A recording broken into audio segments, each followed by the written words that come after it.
हाँ जी, देखो मेरी ओवरऑल 8.5 ਸਕੋਰ ਆਏ ਹੋਏ ਆ, ਜਿਹਦੇ 4 ਮੋਡਿਊਲਸ ਹੁੰਦੇ ਆ। First of all listening module, ਉਹਦੇ 'ਚੋਂ ਮੇਰੇ 9 ਆਏ ਆ। ਰੀਡਿੰਗ ਦੇ ਵਿੱਚੋਂ 8.5, ਸਪੀਕਿੰਗ 'ਚੋਂ 8 ਐਂਡ ਰਾਈਟਿੰਗ 7.5। ਦੇਖੋ ਮੇਰੀ ਸਾਰੀ ਸਟੱਡੀ ਜਿਹੜੀ 12th ਤੱਕ ਹੈਗੀ ਆ, ਉਹ ਮੇਰੀ ਪੰਜਾਬ ਸਕੂਲ ਐਜੂਕੇਸ਼ਨ ਬੋਰਡ ਤੋਂ ਹੀ ਹੋਈ ਹੈ। Punjab school education board Mohali. ਅਤੇ ਸ਼ੁਰੂ ਤੋਂ ਮੇਰੀ ਸਕੂਲਿੰਗ ਵੀ ਕੋਈ ਖਾਸ ਵੱਡੇ ਸਕੂਲਾਂ ਦੇ ਵਿੱਚ ਨਹੀਂ ਹੋਈ। ਲਾਈਕ ਆਪਣਾ ਪਿੰਡ ਹੀ ਇੱਥੇ ਡੋਡ ਪਿੰਡ ਆ, ਉੱਥੇ 8th ਕਲਾਸ ਤੱਕ ਤਾਂ ਆਪਣੇ ਪਿੰਡ ਦਾ ਹੀ ਇੱਕ ਲੋਕਲ ਪ੍ਰਾਈਵੇਟ ਸਕੂਲ, ਬੜਾ ਛੋਟਾ ਜਿਹਾ ਸਕੂਲ ਸੀ, ਅਤੇ 8th ਕਲਾਸ ਤੱਕ ਮੈਂ ਉੱਥੇ ਸਟੱਡੀ ਕੀਤੀ। ਆਫਟਰ ਦੈਟ ਵੀ ਮੈਂ ਫਿਰੋਜ਼ਪੁਰ ਸ਼ਹਿਰ ਦੇ ਵਿੱਚ ਨਹੀਂ ਸਟੱਡੀ ਕਰਨ ਲਈ ਗਿਆ, ਕਿਉਂਕਿ ਥੋੜ੍ਹੇ ਘਰ ਦੇ ਹਾਲਾਤ ਉਸ ਚੀਜ਼ ਨੂੰ ਅਲਾਓ ਨਹੀਂ ਸੀ ਕਰ ਰਹੇ। ਬਾਕੀ ਇਹ ਧਾਰਨਾ ਬਹੁਤ ਗਲਤ ਬਣੀ ਹੋਈ ਹੈ ਕਿ ਆਪਾਂ ਨੂੰ CBSE ਬੋਰਡ ਦੇ ਵਿੱਚ ਜਿਹੜੇ ਬੱਚੇ ਪਾਸ ਕਰਦੇ ਆ ਉਹਨਾਂ ਲਈ ਈਜ਼ੀ ਆ, ਅਤੇ ਪੰਜਾਬ ਬੋਰਡ ਵਾਲੇ ਬੱਚੇ ਆ ਜਿਹੜੇ ਉਹਨਾਂ ਦੇ ਲਈ ਡਿਫੀਕਲਟ ਆ।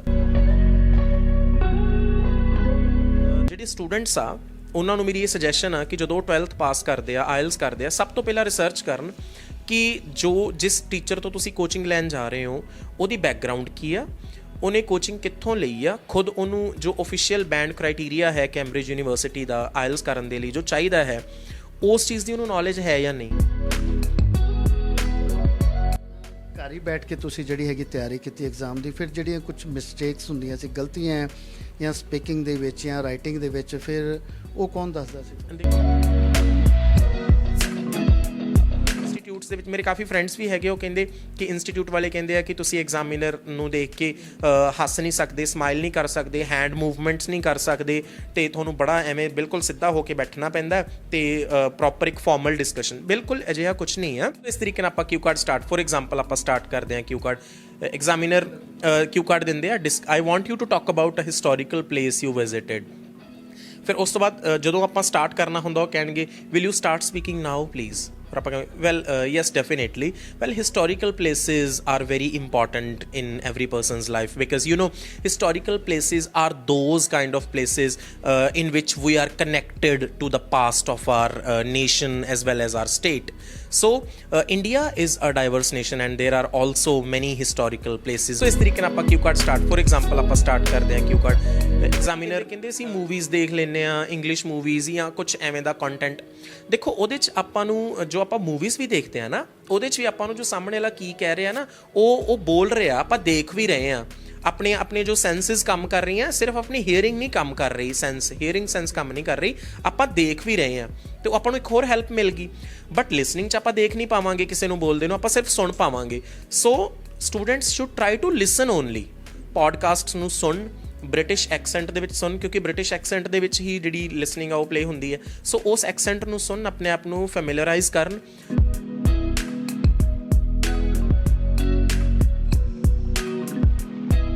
ਆਪਣੀ ਪ੍ਰੈਪਰੇਸ਼ਨ ਨੂੰ ਮੇਨ ਮੁੱਦਾ ਰੱਖ ਕੇ ਜ਼ਿਆਦਾ ਟਾਈਮ ਸਪੈਂਡ ਕਰਨ ਦੀ ਲੋੜ ਨਹੀਂ ਹੈ। 7-7 6-6 ਘੰਟੇ ਦੀਆਂ classes, I don't think so these are necessary, because you know ਇੱਕ ਬੱਚਾ 1 ਘੰਟੇ ਦੀ ਰੀਡਿੰਗ ਕਰਕੇ ਆਨਸਰਸ ਚੈੱਕ ਕਰਵਾਤੇ ਟੀਚਰ ਨੇ, ਫਿਰ ਅਗਲੇ ਦਿਨ ਫਿਰ ਉਹੀ ਰੀਡਿੰਗ, ਅਗਲੇ ਦਿਨ ਫਿਰ ਉਹੀ ਲਿਸਨਿੰਗ। ਇੰਪਰੂਵਮੈਂਟ ਕਿੱਥੇ ਆ? ਆਪਣੇ ਵੀਕ ਏਰੀਆਜ਼ 'ਤੇ ਫੋਕਸ ਕਰੋ, ਫਿਰ ਉਸ ਤੋਂ ਬਾਅਦ ਇੰਪਰੂਵ ਕਰੋ। ਭਾਵੇਂ ਤੁਸੀਂ ਇੱਕ ਪਿੰਡ 'ਚ ਬੈਠੇ ਹੋ, ਭਾਵੇਂ ਇੱਕ ਬਹੁਤ ਵੱਡੇ ਸ਼ਹਿਰ 'ਚ ਬੈਠੇ ਹੋ। ਅਗਰ ਇੱਕ ਬਹੁਤ ਵੱਡੇ ਸ਼ਹਿਰ 'ਚ ਬੈਠੇ ਹੋਣ ਦੇ ਬਾਵਜੂਦ ਵੀ your trainer is not good enough, you will not achieve your score. And if you are sitting in the remote area in a village, you will achieve your score if your trainer is good.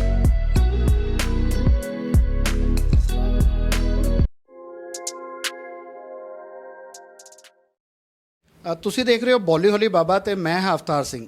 ਅੱਜ ਦੀ ਇਹ video ਉਹਨਾਂ ਨੌਜਵਾਨਾਂ ਵਾਸਤੇ ਬੇहद ਖਾਸ ਹੈ ਜਿਹੜੇ ਲੋਕ ਵਿਦੇਸ਼ ਜਾਣਾ ਚਾਹੁੰਦੇ ਹੈ, ਜਿਨ੍ਹਾਂ ਦੇ ਦਿਲ ਦੇ ਵਿੱਚ ਇੱਕ ਚਾਹ ਹੁੰਦੀ ਹੈ ਕਿ ਉਹ ਵਿਦੇਸ਼ ਜਾ ਕੇ, ਵਿਦੇਸ਼ੀ ਧਰਤੀ ਜਾ ਕੇ ਪੜ੍ਹਨ, ਅਤੇ ਉਹਨਾਂ ਵਾਸਤੇ ਇੱਕ ਜ਼ਰੂਰੀ ਹੁੰਦਾ ਕਿ ਆਈਲੈਟਸ ਜਿਹੜਾ ਹੈਗਾ ਉਹਨਾਂ ਨੂੰ ਪਾਸ ਕਰਨਾ ਪੈਂਦਾ। ਅਤੇ ਸਾਡੇ ਨਾਲ ਨੌਜਵਾਨ ਮੌਜੂਦ ਅੱਜ ਜ਼ਿਲ੍ਹਾ ਫਿਰੋਜ਼ਪੁਰ ਦੇ ਡੋਡ ਪਿੰਡ ਦੇ ਕੁਲਵੰਤ ਸਿੰਘ, 28 ਸਾਲਾਂ ਦੇ ਨੌਜਵਾਨ ਹੈ। ਤੁਹਾਨੂੰ ਦੱਸ ਦਈਏ ਕਿ ਇਹਨਾਂ ਵੱਲੋਂ ਜਿਹੜਾ 8.5 ਜਿਹੜੇ ਬੈਂਡ ਓਵਰਆਲ ਲਏ ਗਏ ਹੈ। ਬਹੁਤ ਬਹੁਤ ਸਵਾਗਤ ਹੈ ਜੀ ਤੁਹਾਡਾ ਬੋਲੀ ਹੋਲੀ ਜੀ ਸ਼ੁਕਰੀਆ, ਤੁਹਾਡਾ ਵੀ ਬਹੁਤ ਬਹੁਤ ਸਵਾਗਤ। ਵਧਾਈਆਂ ਵੀ ਹੋਣ ਜੀ ਕਿ ਥੈਂਕ ਯੂ ਸੋ ਮਚ। ਇੱਕ ਬਹੁਤ ਓਵਰਆਲ ਜਿਹੜਾ ਹੈਗਾ ਬੈਂਡ ਬਹੁਤ ਉੱਪਰ ਮੰਨਿਆ ਜਾਂਦਾ ਹੈ। ਹਾਂਜੀ ਹਾਂਜੀ, ਬਿਲਕੁਲ ਬਿਲਕੁਲ। ਸਭ ਤੋਂ ਪਹਿਲਾਂ ਇਹ ਤਾਂ ਦਰਸ਼ਕਾਂ ਨੂੰ ਇਹ ਦੱਸੋ ਕਿ ਜਿਹੜੇ ਤੁਹਾਡੇ ਬੈਂਡ ਜਿਹੜੇ ਹੈਗੇ ਕਿਵੇਂ ਆਏ, ਕਿਵੇਂ ਜਿਹੜਾ TRF ਕਹਿੰਦੇ ਹੈਗੇ ਉਹਦੀ ਕੀ ਹੈਗਾ? ਹਾਂਜੀ, ਦੇਖੋ ਮੇਰੀ ਓਵਰਆਲ 8.5 ਸਕੋਰ ਆਏ ਹੋਏ ਆ, ਜਿਹਦੇ 4 ਮੋਡਿਊਲਸ ਹੁੰਦੇ ਆ। First of all listening module, ਉਹਦੇ 'ਚੋਂ ਮੇਰੇ 9 ਆਏ ਆ। ਰੀਡਿੰਗ ਦੇ ਵਿੱਚੋਂ 8.5, ਸਪੀਕਿੰਗ 'ਚੋਂ 8 ਐਂਡ ਰਾਈਟਿੰਗ 7.5 ਸੋ ਓਵਰਆਲ ਮੇਰੇ 8.5 ਸਕੋਰ ਆਏ ਹੈ। ਕਿਹਾ ਜਾਂਦਾ ਹੈ ਕਿ ਮਤਲਬ ਜਦੋਂ ਆਪਾਂ ਆਈਲੈਟਸ ਕਰਦੇ ਹਾਂ ਉਹਦੇ ਵਾਸਤੇ ਆਪਾਂ ਨੂੰ ਇੰਗਲਿਸ਼ ਤਾਂ ਆਪਾਂ ਨੂੰ ਆਉਣੀ ਚਾਹੀਦੀ ਹੈ, ਤੇ ਲੇਕਿਨ ਇਹਦੇ ਨਾਲ ਜਿਹੜਾ ਹੈਗਾ ਆਪਾਂ ਨੂੰ ਸਕੂਲ ਜਿਹੜੀ ਸਟੱਡੀ ਹੈਗੀ ਕਹਿੰਦੇ ਜਾਂਦੇ ਕਿ CBSE ਹੋਣੀ ਚਾਹੀਦੀ ਹੈ, ਕਿ ਮਤਲਬ ਪ੍ਰਾਈਵੇਟ ਸਕੂਲ 'ਚ ਜਾਂ ਫਿਰ ਆਪਾਂ ਪੰਜਾਬ ਜਿਹੜਾ ਸਕੂਲ ਬੋਰਡ ਹੈ ਉਹਦੇ ਵਿੱਚ ਔਖਾ ਹੁੰਦਾ ਉਹਨਾਂ ਬੱਚਿਆਂ ਲਈ। ਤੁਸੀਂ ਕਿੱਥੋਂ ਫਿਰ ਸਟੱਡੀ ਕੀਤੀ? ਦੇਖੋ ਮੇਰੀ ਸਾਰੀ ਸਟੱਡੀ ਜਿਹੜੀ 12th ਤੱਕ ਹੈਗੀ ਆ ਉਹ ਮੇਰੀ ਪੰਜਾਬ ਸਕੂਲ ਐਜੂਕੇਸ਼ਨ ਬੋਰਡ ਤੋਂ ਹੀ ਹੋਈ ਹੈ, Punjab school education board Mohali. ਤੇ ਸ਼ੁਰੂ ਤੋਂ ਮੇਰੀ ਸਕੂਲਿੰਗ ਵੀ ਕੋਈ ਖਾਸ ਵੱਡੇ ਸਕੂਲਾਂ ਦੇ ਵਿੱਚ ਨਹੀਂ ਹੋਈ। ਲਾਈਕ ਆਪਣਾ ਪਿੰਡ ਹੀ ਇੱਥੇ ਡੋਡ ਪਿੰਡ ਆ, ਉੱਥੇ 8th ਕਲਾਸ ਤੱਕ ਤਾਂ ਆਪਣੇ ਪਿੰਡ ਦਾ ਹੀ ਇੱਕ ਲੋਕਲ ਪ੍ਰਾਈਵੇਟ ਸਕੂਲ ਬੜਾ ਛੋਟਾ ਜਿਹਾ ਸਕੂਲ ਸੀ, ਤੇ 8th ਕਲਾਸ ਤੱਕ ਮੈਂ ਉੱਥੇ ਸਟੱਡੀ ਕੀਤੀ। ਆਫਟਰ ਦੈਟ ਵੀ ਮੈਂ ਫਿਰੋਜ਼ਪੁਰ ਸ਼ਹਿਰ ਦੇ ਵਿੱਚ ਨਹੀਂ ਸਟੱਡੀ ਕਰਨ ਲਈ ਗਿਆ, ਕਿਉਂਕਿ ਥੋੜੇ ਘਰ ਦੇ ਹਾਲਾਤ ਉਸ ਚੀਜ਼ ਨੂੰ ਅਲਾਉ ਨਹੀਂ ਸੀ ਕਰ ਰਹੇ। ਤਾਂ ਮੇਰੇ ਫਾਦਰ ਸਾਹਿਬ ਨੇ 2-3 ਪਿੰਡ ਛੱਡ ਕੇ ਇੱਥੇ ਇੱਕ ਹੋਰ ਸਕੂਲ ਹੈਗਾ, ਉੱਥੋਂ ਤੱਕ ਫਿਰ ਮੈਂ ਆਪਣੀ 12th ਦੀ ਜਿਹੜੀ ਪੰਜਾਬ ਸਕੂਲ ਐਜੂਕੇਸ਼ਨ ਬੋਰਡ ਦੇ ਵਿੱਚ ਹੀ ਸਟੱਡੀ ਹੈ ਜਿਹੜੀ ਕੰਪਲੀਟ ਕੀਤੀ ਹੈ। ਬਾਕੀ ਇਹ ਧਾਰਨਾ ਬਹੁਤ ਗਲਤ ਬਣੀ ਹੋਈ ਹੈ ਕਿ ਆਪਾਂ ਨੂੰ CBSE ਬੋਰਡ ਦੇ ਵਿੱਚ ਜਿਹੜੇ ਬੱਚੇ ਪਾਸ ਕਰਦੇ ਆ ਉਹਨਾਂ ਲਈ ਈਜ਼ੀ ਆ, ਤੇ ਪੰਜਾਬ ਬੋਰਡ ਵਾਲੇ ਬੱਚੇ ਆ ਜਿਹੜੇ ਉਹਨਾਂ ਦੇ ਲਈ ਡਿਫਿਕਲਟ ਆ। ਦੇਖੋ ਇਹ ਚੀਜ਼ ਬਿਲਕੁਲ ਸਹੀ ਨਹੀਂ ਆ। ਹਰ ਇੱਕ ਚੀਜ਼ ਡਿਪੈਂਡ ਕਰਦੀ ਆ ਬੱਚੇ ਦੀ ਜਿਹੜੀ ਲੈਵਲ ਆਫ ਇੰਗਲਿਸ਼ ਆ, ਉਹਨੇ ਉਹ ਜੋ ਸਿੱਖਿਆ ਗ੍ਰਹਿਣ ਕੀਤੀ ਆ ਉਹ ਆਪਣੇ ਪੰਜਾਬ ਸਕੂਲ ਐਜੂਕੇਸ਼ਨ ਬੋਰਡ ਦੇ ਵਿੱਚ ਵੀ ਬਹੁਤ ਵਧੀਆ ਟੀਚਰਸ ਤੋਂ ਜੇ ਉਹ ਪੜ੍ਹਿਆ ਤਾਂ ਉਹਦਾ ਲੈਵਲ ਵੀ ਬਹੁਤ ਵਧੀਆ ਹੋ ਸਕਦਾ। ਸੋ ਨਿਰਾ ਇਹ ਕਹਿਣਾ ਕਿ CBSE ਬੋਰਡ ਤੋਂ ਪੜ੍ਹ ਕੇ ਆਪਾਂ ਵਧੀਆ ਸਕੋਰ ਲੈ ਸਕਦੇ ਹਾਂ ਤੇ ਪੰਜਾਬ ਬੋਰਡ ਵਾਲਿਆਂ ਨੂੰ ਡਿਫਿਕਲਟੀ ਆਉਂਦੀ ਹੈ, ਇਹ ਨਹੀਂ ਹੈ। ਬੱਚੇ ਦੇ ਲੈਵਲ ਤੇ ਉਹਦੀ ਸਿੱਖਣ ਦੀ ਇੱਛਾ ਸ਼ਕਤੀ ਹੈ ਜਿਹੜੀ ਅੰਦਰ ਬੱਚੇ ਦੇ ਵਿੱਚ, ਉਹ ਮਾਇਨੇ ਰੱਖਦੀ ਹੈ ਜ਼ਿਆਦਾ। ਜਦੋਂ ਸਰਕਾਰੀ ਸਕੂਲ 'ਚ ਪੜ੍ਹਦੇ ਸੀ ਉਦੋਂ ਲੱਗਦਾ ਸੀਗਾ ਕਿ ਇਸ ਤਰ੍ਹਾਂ ਜਿਹੜਾ ਹੈਗਾ ਆਪਾਂ ਆਈਲੈਟਸ ਕਰਕੇ ਤੇ ਜਿਹੜਾ 8.5 ਜਿਹੜੇ ਬੈਂਡ ਵੀ ਆਪਾਂ ਨਹੀਂ, ਬਿਲਕੁਲ ਵੀ ਨਹੀਂ। ਦੇਖੋ ਉਦੋਂ ਤਾਂ ਕੋਈ ਮੇਰੇ ਮਨ 'ਚ ਹੈ ਹੀ ਨਹੀਂ ਸੀ ਇਹੋ ਜਿਹਾ।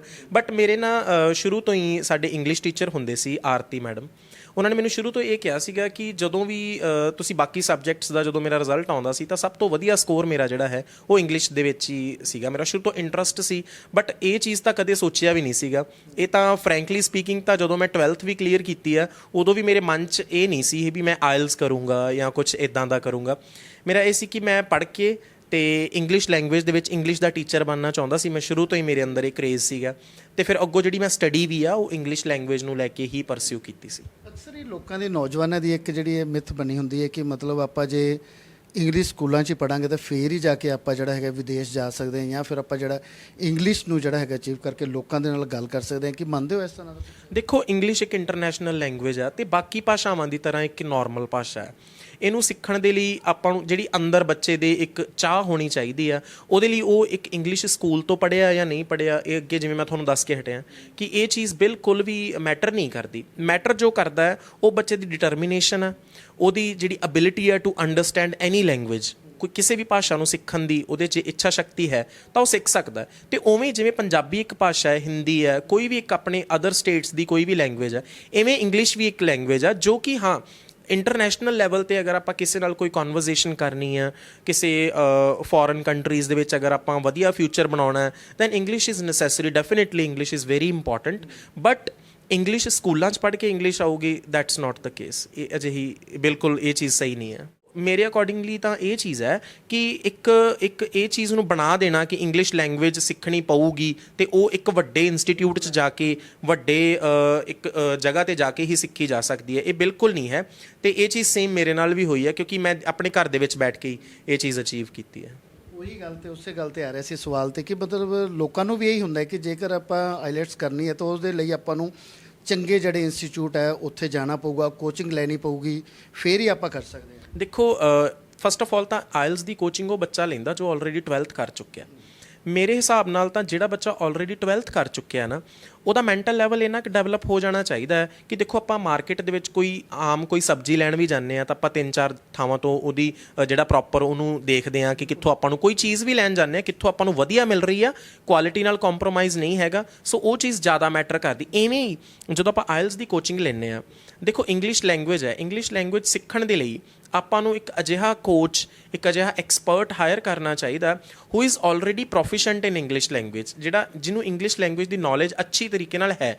ਤੇ ਆਇਲਸ ਦੇ ਵਿੱਚ ਇੱਕ ਓਫੀਸ਼ੀਅਲ ਮਾਰਕਿੰਗ ਕ੍ਰਾਈਟੀਰੀਆ ਜੋ ਪਬਲਿਸ਼ ਕੀਤਾ ਜਾਂਦਾ ਹੈ IDP ਬ੍ਰਿਟਿਸ਼ ਕਾਉਂਸਲ ਜਾਂ ਕੈਂਬਰਿਜ ਯੂਨੀਵਰਸਿਟੀ ਵੱਲੋਂ, ਅਗਰ ਇੱਕ ਸਟੂਡੈਂਟ ਨੂੰ ਉਹ ਇੱਕ ਬੱਚੇ ਕੋਲੇ ਉਹ ਕ੍ਰਾਈਟੀਰੀਆ ਹੈ ਨਾ, ਉਸ ਕ੍ਰਾਈਟੀਰੀਆ ਨੂੰ ਦੇਖ ਕੇ ਸਭ ਤੋਂ ਪਹਿਲਾਂ ਆਪਣਾ ਲੈਵਲ ਆਫ ਇੰਗਲਿਸ਼ ਲੈਂਗੁਏਜ ਦੇਖਣਾ ਚਾਹੀਦਾ।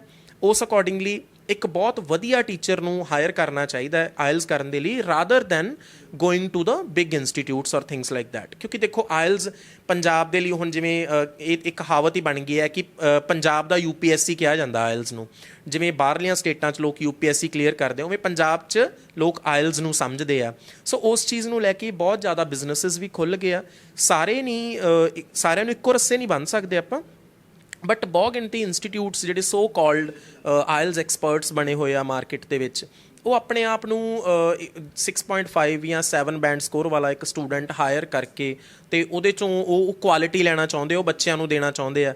ਆਈ ਥਿੰਕ ਇਹ ਚੀਜ਼ ਆ ਜਿਹੜੀ ਇਹ ਬਿਲਕੁਲ ਸਹੀ ਨਹੀਂ ਹੈ। ਸੋ ਜਿਹੜੇ ਸਟੂਡੈਂਟਸ ਆ ਉਹਨਾਂ ਨੂੰ ਮੇਰੀ ਇਹ ਸੁਜੈਸ਼ਨ ਆ ਕਿ ਜਦੋਂ 12th ਪਾਸ ਕਰਦੇ ਆ, ਆਇਲਸ ਕਰਦੇ ਆ, ਸਭ ਤੋਂ ਪਹਿਲਾਂ ਰਿਸਰਚ ਕਰਨ ਕਿ ਜਿਸ ਟੀਚਰ ਤੋਂ ਤੁਸੀਂ ਕੋਚਿੰਗ ਲੈਣ ਜਾ ਰਹੇ ਹੋ ਉਹਦੀ ਬੈਕਗਰਾਊਂਡ ਕੀ ਆ, ਉਹਨੇ ਕੋਚਿੰਗ ਕਿੱਥੋਂ ਲਈ ਆ, ਖੁਦ ਉਹਨੂੰ ਜੋ ਓਫੀਸ਼ੀਅਲ ਬੈਂਡ ਕ੍ਰਾਈਟੀਰੀਆ ਹੈ ਕੈਂਬਰਿਜ ਯੂਨੀਵਰਸਿਟੀ ਦਾ ਆਇਲਸ ਕਰਨ ਦੇ ਲਈ ਜੋ ਚਾਹੀਦਾ ਹੈ, ਉਸ ਚੀਜ਼ ਦੀ ਉਹਨੂੰ ਨੌਲੇਜ ਹੈ ਜਾਂ ਨਹੀਂ। ਸੋ ਆਈ ਥਿੰਕ ਇਹ ਚੀਜ਼ਾਂ ਬਹੁਤ ਇੰਪੋਰਟੈਂਟ। ਘਰ ਹੀ ਬੈਠ ਕੇ ਤੁਸੀਂ ਜਿਹੜੀ ਹੈਗੀ ਤਿਆਰੀ ਕੀਤੀ ਐਗਜ਼ਾਮ ਦੀ, ਫਿਰ ਜਿਹੜੀਆਂ ਕੁਝ ਮਿਸਟੇਕਸ ਹੁੰਦੀਆਂ ਸੀ, ਗਲਤੀਆਂ ਜਾਂ ਸਪੀਕਿੰਗ ਦੇ ਵਿੱਚ ਜਾਂ ਰਾਈਟਿੰਗ ਦੇ ਵਿੱਚ, ਫਿਰ ਉਹ ਕੌਣ ਦੱਸਦਾ ਸੀ? ਦੇਖੋ ਜੀ, ਸਭ ਤੋਂ ਪਹਿਲਾਂ ਜਦੋਂ ਮੈਂ ਸਟਾਰਟ ਕੀਤਾ ਨਾ ਆਪਣੀ ਆਇਲਸ ਦੀ ਜਰਨੀ, ਤਾਂ ਮੈਂ ਵੀ ਆਮ ਸਟੂਡੈਂਟਸ ਵਾਂਗੂ 2-4 ਇੰਸਟੀਟਿਊਟਸ ਦੇ ਵਿੱਚ ਗਿਆ ਸੀ ਇੱਥੇ ਲੋਕਲੀ। ਬਟ ਜਿਵੇਂ ਕਿ ਪਹਿਲਾਂ ਹੀ ਮੈਂ ਆਲਰੇਡੀ ਆਪਣੀ ਸਟੱਡੀ ਕੰਪਲੀਟ ਕੀਤੀ ਹੋਈ ਸੀ, ਤਾਂ ਮੈਂ ਇਹ ਚੀਜ਼ ਨੂੰ ਨੋਟ ਕੀਤਾ ਕਿ ਜੋ ਟ੍ਰੇਨਰਸ ਹੈਗੇ ਆ, ਜੋ ਆਪਣਾ ਇੱਥੇ ਆਲੇ ਦੁਆਲੇ ਇਲਾਕੇ ਦੇ ਵਿੱਚ ਜੋ ਇੰਸਟੀਟਿਊਟਸ ਦੇ ਵਿੱਚ, ਉਹ ਚੀਜ਼ ਨੂੰ ਪ੍ਰੋਵਾਈਡ ਨਹੀਂ ਕਰਵਾ ਪਾਉਣਗੇ ਜਿਸ ਚੀਜ਼ ਦੀ ਮੈਨੂੰ ਲੋੜ ਆ। ਫਿਰ ਮੈਂ ਸਭ ਤੋਂ ਪਹਿਲਾਂ ਇੱਕ ਪੜ੍ਹਿਆ ਲਿਖਿਆ ਨੌਜਵਾਨ ਹੋਣ ਦੇ ਕਰਕੇ ਮੈਂ ਸਭ ਤੋਂ ਪਹਿਲਾਂ ਇੰਟਰਨੈਟ 'ਤੇ ਗਿਆ। ਉੱਥੇ ਮੈਂ ਦੇਖਿਆ ਕਿ ਸਭ ਤੋਂ ਬੈਸਟ ਕੋਚਿੰਗ ਜਿਹੜੀ ਉਹ ਕਿੱਥੋਂ ਲਈ ਜਾ ਸਕਦੀ ਹੈ। ਤਾਂ ਮੈਂ ਸਿੰਪਲ ਕੋਈ ਵੀ ਕਰ ਸਕਦਾ ਘਰੇ ਬੈਠ ਕੇ, ਮੈਂ ਗੂਗਲ ਕੀਤਾ ਜਿਹੜੇ ਆਇਲਸ ਐਕਸਪਰਟਸ ਆ, not in India, these experts are not living in India, these are the native speakers of English language। So English language ਦੇ ਜਿਹੜੇ ਨੇਟਿਵ, ਜਿਵੇਂ ਆਪਣੀ ਪੰਜਾਬੀ ਮਾਤਰ ਭਾਸ਼ਾ ਹੈ, ਜਿਵੇਂ ਜਿਹੜੇ ਲੋਕਾਂ ਦੀ ਇੰਗਲਿਸ਼ ਇੱਕ ਨੇਟਿਵ ਲੈਂਗੁਏਜ ਆ, ਅਤੇ ਜੋ ਆਇਲਸ ਨਾਲ ਜੁੜੇ ਹੋਏ ਆ, ਐਕਸ ਐਗਜ਼ਾਮੀਨਰਸ ਆ, ਜੋ ਰੀਅਲ ਐਗਜ਼ਾਮ ਜਿਨ੍ਹਾਂ ਨੇ 10-10 14-14 ਸਾਲ ਆਇਲਸ ਦੇ ਐਗਜ਼ਾਮਸ ਇਵੈਲੂਏਟ ਕੀਤੇ ਆ, ਚੈੱਕ ਕੀਤੇ ਆ, ਉਹਨਾਂ ਬਾਰੇ ਮੈਂ ਸਰਚ ਕਰਨੀ ਸ਼ੁਰੂ ਕੀਤੀ। ਫਿਰ ਉਹਨਾਂ ਨੂੰ ਮੈਂ ਮੇਲਸ ਡਰੋਪ ਕਰਨੀਆਂ ਸ਼ੁਰੂ ਕੀਤੀਆਂ, ਈਮੇਲਸ ਕਰਨੀਆਂ ਸ਼ੁਰੂ ਕੀਤੀਆਂ ਕਿ ਮੈਂ ਇੱਕ ਐਸਪਾਇਰੈਂਟ ਹਾਂ ਜੋ ਆਇਲਸ ਕਰਨਾ ਚਾਹੁੰਦਾ ਅਤੇ ਮੇਰੀ ਤੁਸੀਂ ਕਿਸ ਤਰੀਕੇ ਨਾਲ ਹੈਲਪ ਕਰ ਸਕਦੇ ਹੋ। ਅਤੇ ਉਹਨਾਂ ਦੀਆਂ ਵੈੱਬਸਾਈਟਸ ਮੈਂ ਦੇਖੀਆਂ, ਮੈਂ 2-3 ਐਕਸ ਐਗਜ਼ਾਮੀਨਰਸ ਨੂੰ ਮੇਲਸ ਪਾਈਆਂ, ਉਹਨਾਂ ਨੂੰ ਬਹੁਤ ਅੱਛਾ ਰਿਸਪੌਂਸ ਮਿਲਿਆ।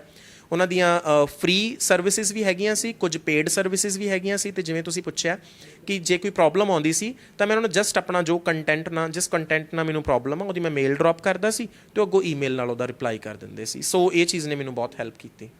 ਸਪੀਕਿੰਗ ਮੋਡਿਊਲ ਜਿਹੜਾ ਹੈਗਾ ਕਾਫੀ ਜਿਹੜਾ ਹੈਗਾ ਕਹਿੰਦੇ ਡਿਫੀਕਲਟ ਹੈ ਇਹਦੇ ਵਿੱਚ, ਜਿਵੇਂ ਤੁਸੀਂ 8 ਬੈਂਡ ਜਿਹੜੇ ਹੈਗੇ ਲਏ ਇਹਦੇ ਵਿੱਚ, ਅਤੇ ਕੀ ਦੱਸੋਗੇ ਮਤਲਬ ਜਿਹੜੇ ਨੌਜਵਾਨ ਜਿਹੜੇ ਦੇਖ ਰਹੇ ਹੈਗੇ ਸਾਰੇ, ਉਹਨਾਂ ਨੂੰ ਕੀ ਦੱਸੋਗੇ ਕਿ ਕਿਵੇਂ ਤਿਆਰੀ ਕਰਨੀ? ਜਦੋਂ ਆਪਾਂ ਸਪੀਕਿੰਗ ਦੀ ਗੱਲ ਕਰਦੇ ਹਾਂ, ਜਿਵੇਂ ਹੁਣ ਆਪਾਂ ਇੱਕ ਨੋਰਮਲ ਕਨਵਰਜ਼ੇਸ਼ਨ ਕਰ ਰਹੇ ਹਾਂ, ਗੱਲਬਾਤ ਕਰ ਰਹੇ ਹਾਂ ਆਪਣੀ ਭਾਸ਼ਾ ਦੇ ਵਿੱਚ, ਇੱਥੇ ਆਪਾਂ ਇੱਕ ਰੋਬੋਟਿਕ ਟੋਨ ਦੇ ਵਿੱਚ ਨਹੀਂ ਬੋਲ ਰਹੇ, ਆਪਾਂ ਇੱਕ ਜਿਹੜੀ ਰੋਬੋਟ ਦੀ ਭਾਸ਼ਾ ਹੁੰਦੀ ਹੈ ਉਹਦੇ 'ਚ ਨਹੀਂ ਬੋਲ ਰਹੇ, ਆਪਾਂ ਠਹਿਰਾਵ ਵੀ ਲੈ ਰਹੇ ਹਾਂ, ਪੌਜ਼ਿਸ ਵੀ ਲੈ ਰਹੇ ਹਾਂ, ਆਪਾਂ ਕੁਝ ਵਰਡਸ 'ਤੇ ਵਰਡ ਸਟ੍ਰੈਸ ਵੀ ਪਾ ਰਹੇ ਹਾਂ, ਕੋਈ ਇੰਪੋਰਟੈਂਟ ਚੀਜ਼ ਹੁੰਦੀ ਆ ਉਹਦੇ 'ਤੇ ਆਪਾਂ ਦਬਾਅ ਉਸ ਵਰਡ 'ਤੇ ਪਾ ਕੇ ਬੋਲਦੇ ਹਾਂ। ਸੋ ਇਹ ਚੀਜ਼ਾਂ ਇੱਕ ਇੰਗਲਿਸ਼ ਲੈਂਗੁਏਜ ਨੂੰ ਜਦੋਂ ਸਪੀਕਿੰਗ ਦੇ ਵਿੱਚ ਹੁੰਦਾ ਉਦੋਂ ਬੱਚੇ ਕੀ ਕਰਦੇ ਆ ਕਿ ਉਹ ਕੁਐਸਚਨ ਆਨਸਰ ਬਣਾ ਦਿੰਦੇ ਆ ਸਪੀਕਿੰਗ ਦੇ ਟੈਸਟ ਨੂੰ। Speaking test is not answering the questions. It is a normal day-to-day conversation between two people. ਦੋ ਲੋਕਾਂ ਦੇ ਵਿੱਚ ਜੋ ਗੱਲਬਾਤ ਹੁੰਦੀ ਹੈ ਨਾ, ਉਸ ਗੱਲਬਾਤ ਨੂੰ ਉਹ ਅਸੈਸ ਕਰਦੇ ਆ ਓਫੀਸ਼ੀਅਲ ਮਾਰਕਿੰਗ ਕ੍ਰਾਈਟੀਰੀਆ 'ਤੇ। ਉਹ ਦੇਖਦੇ ਆ ਕਿ ਕ੍ਰਾਈਟੀਰੀਆ ਦੇ ਅਕੋਰਡਿੰਗਲੀ ਇਹਨਾਂ ਦਾ ਲੈਵਲ ਆਫ ਇੰਗਲਿਸ਼ ਕੀ ਆ। ਸੋ ਉਹਦੇ ਲਈ ਮੇਰੀ ਇਹੀ ਐਡਵਾਈਸ ਆ ਕਿ ਤੁਸੀਂ ਜਿਵੇਂ ਆਪਣੀ ਮਾਤਰ ਭਾਸ਼ਾ ਦੇ ਵਿੱਚ ਬੋਲਦੇ ਹੋ, ਪੰਜਾਬੀ 'ਚ ਬੋਲਦੇ ਹੋ, ਇੱਕ ਫਰੈਂਡਲੀ ਵੇ ਦੇ ਨਾਲ ਆਪਾਂ ਸਪੀਕਿੰਗ ਡਿਲੀਵਰ ਕਰਦੇ ਹਾਂ ਐਗਜ਼ਾਮਿਨ। ਹੁਣ ਇੰਸਟੀਟਿਊਟਸ ਦੇ ਵਿੱਚ ਮੇਰੇ ਕਾਫੀ ਫਰੈਂਡਸ ਵੀ ਹੈਗੇ, ਉਹ ਕਹਿੰਦੇ ਕਿ ਇੰਸਟੀਟਿਊਟ ਵਾਲੇ ਕਹਿੰਦੇ ਆ ਕਿ ਤੁਸੀਂ ਐਗਜ਼ਾਮੀਨਰ ਨੂੰ ਦੇਖ ਕੇ ਹੱਸ ਨਹੀਂ ਸਕਦੇ, ਸਮਾਈਲ ਨਹੀਂ ਕਰ ਸਕਦੇ, ਹੈਂਡ ਮੂਵਮੈਂਟਸ ਨਹੀਂ ਕਰ ਸਕਦੇ, ਅਤੇ ਤੁਹਾਨੂੰ ਬੜਾ ਐਵੇਂ ਬਿਲਕੁਲ ਸਿੱਧਾ ਹੋ ਕੇ ਬੈਠਣਾ ਪੈਂਦਾ ਅਤੇ ਪ੍ਰੋਪਰ ਇੱਕ ਫਾਰਮਲ ਡਿਸਕਸ਼ਨ। ਬਿਲਕੁਲ ਅਜਿਹਾ ਕੁਛ ਨਹੀਂ ਆ, ਠੀਕ ਹੈ। ਸੋ ਜਿਸ ਤਰੀਕੇ ਨਾਲ ਆਪਾਂ ਆਪਣੇ ਦੋਸਤਾਂ ਨਾਲ ਗੱਲਬਾਤ ਕਰਦੇ ਹਾਂ, ਬਿਲਕੁਲ ਉਸੇ ਤਰੀਕੇ ਨਾਲ ਆਪਾਂ ਨੂੰ ਸਪੀਕਿੰਗ ਦਾ ਟੈਸਟ ਦੇਣਾ ਚਾਹੀਦਾ। ਤੁਹਾਡੀ ਗ੍ਰਾਮਰ ਐਕੂਰੇਟ ਹੋਣੀ ਚਾਹੀਦੀ ਆ। ਤੁਸੀਂ ਲੈਂਗੁਏਜ ਦੇ ਫੀਚਰਸ ਜਿਵੇਂ ਵਰਡ ਸਟ੍ਰੈਸ ਹੈ, ਤੁਹਾਡਾ ਰਿਦਮ ਠੀਕ ਹੈ ਕਿ ਨਹੀਂ, ਤੁਸੀਂ ਜਿਹੜੀ ਇੰਟੋਨੇਸ਼ਨ ਉਹ ਯੂਜ਼ ਕਰ ਰਹੇ ਹੋ ਕਿ ਨਹੀਂ। ਸੋ ਇਹਨਾਂ ਚੀਜ਼ਾਂ ਦੇ ਜਿਹੜੇ ਫੀਚਰਸ ਆਫ ਲੈਂਗੁਏਜ ਯੂਜ਼ ਕਰਕੇ ਆਪਾਂ ਈਜ਼ੀਲੀ ਸਪੀਕਿੰਗ ਦੇ ਵਿੱਚੋਂ ਸਕੋਰ ਲੈ ਸਕਦੇ ਹਾਂ।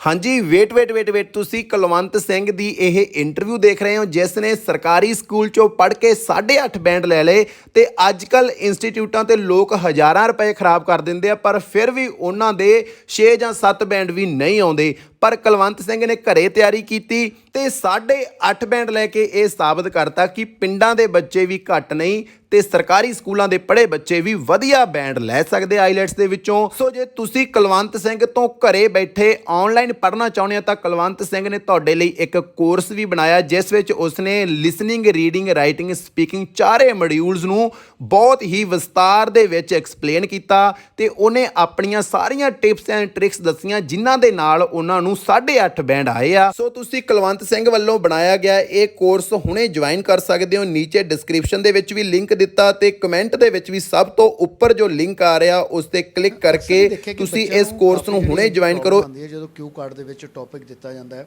ਉਹਦੇ ਵਿੱਚ ਉਹ 2 ਮਿੰਟ ਦਾ ਜਿਹੜਾ ਟਾਈਮ ਮਿਲਦਾ ਹੈ ਉਹ ਉਸ ਨੂੰ ਪੂਰਾ ਨਹੀਂ ਕਰ ਪਾਉਂਦੇ। ਦੇਖੋ ਬਿਲਕੁਲ ਇਹ ਠੀਕ ਹੈ, ਬੜੇ ਬੱਚਿਆਂ ਦੀ ਇਹ ਪ੍ਰੋਬਲਮ ਹੈਗੀ ਹੈ ਕਿ ਜਦੋਂ ਉਹਨਾਂ ਨੂੰ ਕਿਊ ਕਾਰਡ ਦਾ ਟੌਪਿਕ ਮਿਲਦਾ ਉੱਥੇ ਉਹ ਟਾਈਮ ਬਹੁਤ ਥੋੜ੍ਹਾ ਹੁੰਦਾ ਕਿਉਂਕਿ 1 ਮਿੰਟ ਦਾ ਟਾਈਮ ਮਿਲਣਾ ਉਹਨਾਂ ਨੂੰ ਪ੍ਰਿਪੇਅਰ ਕਰਨ ਦੇ ਲਈ ਉਸ ਟੌਪਿਕ ਨੂੰ। ਟੌਪਿਕ ਬੜੇ ਜਨਰਲ ਜਿਹੇ ਟੌਪਿਕ ਹੁੰਦੇ ਆ, ਆਪਣੀ ਡੇ ਟੂ ਡੇ ਲਾਈਫ ਦੇ ਨਾਲ ਰਿਲੇਟਡ ਹੀ ਹੁੰਦੇ ਆ। ਇਹੋ ਜਿਹਾ ਕੋਈ ਟੌਪਿਕ ਨਹੀਂ ਹੁੰਦਾ ਕਿ ਆਊਟ ਆਫ ਦਾ ਬਾਕਸ ਆ ਜਾਏ ਅਤੇ ਬੱਚਾ ਉਹਨੂੰ ਦੱਸ ਹੀ ਨਾ ਪਾਵੇ। ਉਹਦੇ ਵਿੱਚ ਕੀ ਹੁੰਦਾ ਕਿ ਜਦੋਂ ਆਪਾਂ ਨੂੰ 1 ਮਿੰਟ ਦਾ ਪ੍ਰੈਪਰੇਸ਼ਨ ਦਾ ਟਾਈਮ ਮਿਲਦਾ, ਸਭ ਤੋਂ ਪਹਿਲਾਂ ਲੈਟ ਅਸ ਸਪੋਜ਼ ਕੋਈ ਵੀ ਟੌਪਿਕ ਹੈਗਾ, talk about a time when you visited a historical place. ਤੁਸੀਂ ਕਿਸੇ ਹਿਸਟੋਰੀਕਲ ਪਲੇਸ 'ਤੇ ਗਏ ਹੋ, ਆਪਾਂ ਉਸ ਕਿਊ ਕਾਰਡ ਨੂੰ ਐਕਸਪਲੇਨ ਕਰਨਾ। ਹੁਣ ਇਹਦੇ 'ਚ ਬੱਚਾ ਸਭ ਤੋਂ ਪਹਿਲਾਂ ਡਿਫਾਈਨ ਕਰੇ ਟਾਈਮ ਉਹ ਕਿਸ ਤਰੀਕੇ ਨਾਲ ਮੈਨੇਜ ਕਰ ਸਕਦਾ। ਫਸਟ ਸਟੈਪ ਇਹ ਹੈ ਡਿਫਾਈਨ ਕਰੇ ਕਿਊ ਕਾਰਡ ਨੂੰ। Historical places are very important, ਹੈ ਨਾ, ਇਸ ਤਰੀਕੇ ਨਾਲ ਐਕਸਪਲੇਨ ਕਰ ਸਕਦਾ। ਹਿਸਟੋਰੀਕਲ ਪਲੇਸਿਸ ਇੰਡੀਆ ਦੇ ਵਿੱਚ ਜਿਹੜੀਆਂ ਹੈਗੀਆਂ ਉਹਨਾਂ ਬਾਰੇ ਥੋੜ੍ਹਾ ਬਹੁਤ ਦੱਸ ਸਕਦਾ ਕੋਈ 10-15 ਸੈਕਿੰਡ ਦੇ ਲਈ। ਉਸ ਤੋਂ ਬਾਅਦ ਉਹ ਆਪਣਾ ਕਿਊ ਕਾਰਡ ਸਟਾਰਟ ਕਰੇ ਕਿ here I'd like to talk about one particular historical place which is none other than the Golden Temple Amritsar. So ਫਿਰ ਉਹ ਸਟਾਰਟ ਕਰ ਸਕਦਾ। ਗੋਲਡਨ ਟੈਂਪਲ ਅੰਮ੍ਰਿਤਸਰ ਬਹੁਤ ਫੇਮਸ ਹੈ ਜੀ, ਕੋਈ ਵੀ ਕਿਸੇ ਧਰਮ ਨਾਲ ਰਿਲੇਟਡ ਆ ਕਿਤੇ ਜਾਂਦੇ ਆ ਉਹ ਉਹਦੇ ਬਾਰੇ ਬੋਲਣਾ ਸਟਾਰਟ। ਇੱਕ ਬੜੀ ਜਨਰਲ ਜੀ ਡਿਸਕਸ਼ਨ ਹੋਣੀ ਚਾਹੀਦੀ ਆ ਉਹਦੇ 'ਚ। ਉਹ ਉਹਦੇ ਆਪਦਾ ਵਿਜ਼ਿਟ ਦੱਸ ਸਕਦਾ ਹੈ ਕਿ ਹੁਣ ਜ਼ਰੂਰੀ ਨਹੀਂ ਹੁੰਦਾ ਸਪੀਕਿੰਗ ਦੇ ਵਿੱਚ ਨਾ, ਰਾਈਟਿੰਗ ਦੇ ਵਿੱਚ ਟਾਸਕ ਅਚੀਵਮੈਂਟ ਟਾਸਕ 1 ਦੇ ਵਿੱਚ ਹੁੰਦਾ ਅਤੇ ਟਾਸਕ ਰਿਸਪੌਂਸ ਹੁੰਦਾ ਟਾਸਕ 2 'ਚ। ਬਟ ਸਪੀਕਿੰਗ ਦੇ ਵਿੱਚ ਟਾਸਕ ਅਚੀਵਮੈਂਟ ਜਾਂ ਟਾਸਕ ਰਿਸਪੌਂਸ ਨਹੀਂ ਹੁੰਦਾ। ਉਹਦੇ 'ਚ ਫਲੂਐਂਸੀ ਐਂਡ ਕੋਹੈਰੈਂਸ, ਠੀਕ ਹੈ, ਇਸ ਤਰੀਕੇ ਨਾਲ lexical resource, grammatical range and accuracy ਅਤੇ ਪ੍ਰੋਨਾਂਸੀਏਸ਼ਨ। ਕਿਤੇ ਵੀ ਟਾਸਕ ਅਚੀਵਮੈਂਟ ਨਹੀਂ ਲਿਖਿਆ। ਸੋ ਬੱਚੇ ਕੀ ਕਰ ਸਕਦੇ, ਆਪਣਾ ਪੂਰਾ ਵਿਜ਼ਿਟ ਡਿਫਾਈਨ ਕਰ ਸਕਦੇ ਆ। ਅਸੀਂ ਘਰੋਂ ਇੰਨੇ ਵਜੇ ਚੱਲੇ, ਫਿਰ ਅਸੀਂ ਬੱਸ ਲਈ, ਰਿਫਰੈਸ਼ਮੈਂਟਸ ਲਈਆਂ, ਅਸੀਂ ਉੱਥੇ ਪਹੁੰਚੇ, ਫਿਰ ਉੱਥੋਂ ਬਾਅਦ ਉਹ ਉਸੇ ਪਰਟੀਕੂਲਰ ਪਲੇਸ ਦੀ ਇੰਪੋਰਟੈਂਸ ਦੱਸਣੀ ਸਟਾਰਟ ਕਰ ਸਕਦੇ ਆ ਕਿ ਉੱਥੋਂ ਦੇ ਜਿਹੜਾ ਸਰਾਊਂਡਿੰਗ ਏਰੀਆ ਹੈਗਾ, ਜਿਵੇਂ ਉੱਥੇ ਗੁਰੂ ਕਾ ਬਾਜ਼ਾਰ ਹੈਗਾ, ਉਹਦੇ ਬਾਰੇ ਦੱਸਣਾ ਸ਼ੁਰੂ ਕਰ ਦੇ। ਸੋ ਥਿੰਗਸ ਲਾਈਕ ਦੈਟ। ਸੋ ਇਸ ਤਰੀਕੇ ਨਾਲ ਮੈਨੇਜ ਕਰਨਾ ਬੜਾ ਸੌਖਾ ਹੋ ਜਾਂਦਾ। ਸਟੂਡੈਂਟਸ ਦੀ ਇਹੀ ਹੁੰਦੀ ਆ ਕਿ ਜਿਹੜਾ 1 ਮਿੰਟ ਪ੍ਰੈਪਰੇਸ਼ਨ ਵਾਲਾ ਹੁੰਦਾ ਉਹ 1 ਸੈਕਿੰਡ ਵਾਂਗੂ ਲੰਘਦਾ ਅਤੇ ਜਿਹੜੇ ਉਹ 2 ਮਿੰਟ ਹੁੰਦੇ ਨਾ ਉਹ 2 ਘੰਟੇ ਵਾਂਗੂ ਲੰਘਦੇ ਆ ਬੱਚਿਆਂ ਦੇ। ਸੋ ਇਹਦੇ 'ਚ ਕੀ ਹੋਊਗਾ, ਇਹ ਚੀਜ਼ ਨੂੰ ਮਿਨੀਮਾਈਜ਼ ਕਰ ਸਕਦੇ ਆ। ਪਹਿਲੇ 10-15 ਸੈਕਿੰਡ ਡਿਫਾਈਨ ਕਰੋ, ਫਿਰ ਉਸ ਕਿਊ ਕਾਰਡ ਨੂੰ ਬੋਲਣਾ ਸਟਾਰਟ ਕਰੋ। ਪੂਰੀ ਜਰਨੀ ਇੱਕ ਸਟੋਰੀ ਟਾਈਪ ਬਣਾਵੇ। ਆਇਲਸ IDP ਆਇਲਸ ਇੰਡੀਆ ਦੇ ਵੈਬਿਨਾਰਸ ਅਗਰ ਤੁਸੀਂ ਦੇਖੋਗੇ YouTube 'ਤੇ ਫ੍ਰੀ ਆਫ ਕਾਸਟ ਪਏ ਆ, ਉਹਦੇ 'ਚ ਉਹਨਾਂ ਨੇ ਕਲੀਅਰਲੀ ਮੈਂਸ਼ਨ ਕੀਤਾ ਕਿ just make a story when you are describing any cue card. ਉਹਦੇ ਨੀਚੇ ਨਾ 3 ਬੁਲੇਟ ਪੁਆਇੰਟਸ ਦਿੱਤੇ ਹੁੰਦੇ। ਮੈਂ ਸਾਰਿਆਂ ਨੂੰ ਇਹੀ ਐਡਵਾਈਸ ਕਰੂੰਗਾ ਕਿ ਜਿਹੜਾ ਐਗਜ਼ਾਮੀਨਰ ਹੁੰਦਾ ਨਾ ਉਹ ਬਿਲਕੁਲ ਵੀ 3 ਬੁਲੇਟ ਪੁਆਇੰਟਸ ਬਾਰੇ ਬਿਲਕੁਲ ਨੋਟ ਨਹੀਂ ਕਰਦੇ ਉਹ ਕਿ weather you have explained these bullet points ਔਰ ਨਾਟ। ਸੋ ਤੁਸੀਂ ਕੀ ਕਰੋ, ਉਸ ਪੂਰਾ ਜਨਰਲਾਈਜ਼ ਟੌਪਿਕ ਬਾਰੇ ਬੋਲਣਾ ਸਟਾਰਟ ਕਰ ਦਿਓ। ਤੁਸੀਂ ਇੱਕ ਟੀਨਾ ਕਰਕੇ ਹੈਗੇ ਆ, ਉਹਨਾਂ ਦਾ ਨਾਮ ਹੈ ਮਿਸ ਟੀਨਾ, ਉਹ ਆਇਲਸ ਐਕਸਪਰਟ ਨੇ IDP ਆਇਲਸ ਆਸਟ੍ਰੇਲੀਆ ਦੇ। ਮੈਂ ਗੱਲ ਕਰ ਕਿਉਂਕਿ ਹੋਰ ਕਿਸੇ ਨੂੰ ਮੈਂ ਰੈਕਮੈਂਡ ਨਹੀਂ ਕਰੂੰਗਾ, ਜੋ ਓਫੀਸ਼ੀਅਲ IDP ਵਾਲੇ ਹੈਗੇ ਉਹਨਾਂ ਨੂੰ ਹੀ ਰੈਕਮੈਂਡ ਕਰਾਂਗੇ ਆਪਾਂ। ਉਹਨਾਂ ਦੇ ਤੁਸੀਂ ਵੈਬਿਨਾਰ 'ਚ ਜਾ ਕੇ ਜੇ ਦੇਖੋ ਤਾਂ ਉਹ ਕਲੀਅਰਲੀ ਕਹਿੰਦੇ ਆ ਕਿ examiner never looks at the 4 or 3 bullet points which are given below the cue card. So ਇਸ ਤਰੀਕੇ ਨਾਲ ਬੱਚੇ ਆਪਣਾ ਕਿਊ ਕਾਰਡ ਆ ਜਿਹੜਾ ਉਹ ਵਧੀਆ ਮੈਨੇਜ ਕਰ ਸਕਦੇ। ਮਤਲਬ ਕਹਿ ਸਕਦੇ ਇਹਦੇ ਵਿੱਚ ਉਹ ਰੱਟਾ ਸਿਸਟਮ ਨਹੀਂ ਚੱਲਦਾ ਹੁੰਦਾ ਜਿਵੇਂ ਆਮ ਜਿਹੜਾ ਆਪਾਂ ਬਿਲਕੁਲ ਵੀ ਨਹੀਂ। ਦੇਖੋ ਕਿਊ ਕਾਰਡ ਯਾਦ ਕਰਵਾ ਦਿੰਦੇ ਆ। ਐਗਜ਼ਾਮੀਨਰ ਦਾ ਕੰਮ ਕੀ ਹੈ? ਐਗਜ਼ਾਮੀਨਰ ਜਿਹੜਾ ਸਪੀਕਿੰਗ ਦਾ ਜਾਂ ਰਾਈਟਿੰਗ ਦਾ, ਸਪੀਕਿੰਗ ਵਾਲੇ ਐਗਜ਼ਾਮੀਨਰ ਨੇ ਮਾਰਨਿੰਗ 'ਚ ਉੱਠਣਾ, ਉਹਨੇ ਸਾਰਾ ਦਿਨ ਸਪੀਕਿੰਗਸ ਇਵੈਲੂਏਟ ਕਰਨੀ ਹੈ। ਆਪਣੇ ਫੇਮਸ ਇੱਕ ਪਬਲਿਸ਼ਰ ਹੈਗੇ ਆ, ਉਹੀ ਪਬਲਿਸ਼ ਕਰਦੇ ਆ, ਪਟਿਆਲਾ ਤੋਂ ਨੇ, ਸਾਰੇ ਜਾਣਦੇ ਨੇ ਉਹਨਾਂ ਬਾਰੇ। ਸਪੀਕਿੰਗ ਦੇ ਕਿਊ ਕਾਰਡ ਉਹੀ ਪਬਲਿਸ਼ ਕਰਦੇ ਆ। ਹੁਣ ਉਹਦੇ 'ਚ ਦੇਖੋ, ਅਗਰ ਇੱਕ ਬੱਚਾ ਉਹ ਸਟੋਰੀ ਪ੍ਰਿਪੇਅਰ ਕਰ ਲੈਂਦਾ, ਜਿਹੜੇ ਵੀ ਬੱਚੇ ਜਾਈ ਜਾਣੇ ਆ ਉਹਨਾਂ ਨੇ ਸੇਮ ਸਟੋਰੀ ਦੱਸੀ ਜਾਣੀ ਆ, ਤਾਂ ਐਗਜ਼ਾਮੀਨਰ ਵਿਲ ਨੋ ਨਾ ਕਿ ਇਹ ਤਾਂ ਕ੍ਰੈਮਿੰਗ ਆ। ਰਿਐਲਿਟੀ ਫਿਰ ਉਹ 3rd ਪਾਰਟ ਹੁੰਦਾ ਫੋਲੋ-ਅਪਸ। ਕਿਊ ਕਾਰਡ ਤੋਂ ਬਾਅਦ ਫੋਲੋ-ਅਪ ਸ਼ੁਰੂ ਹੋ ਜਾਂਦੇ ਆ।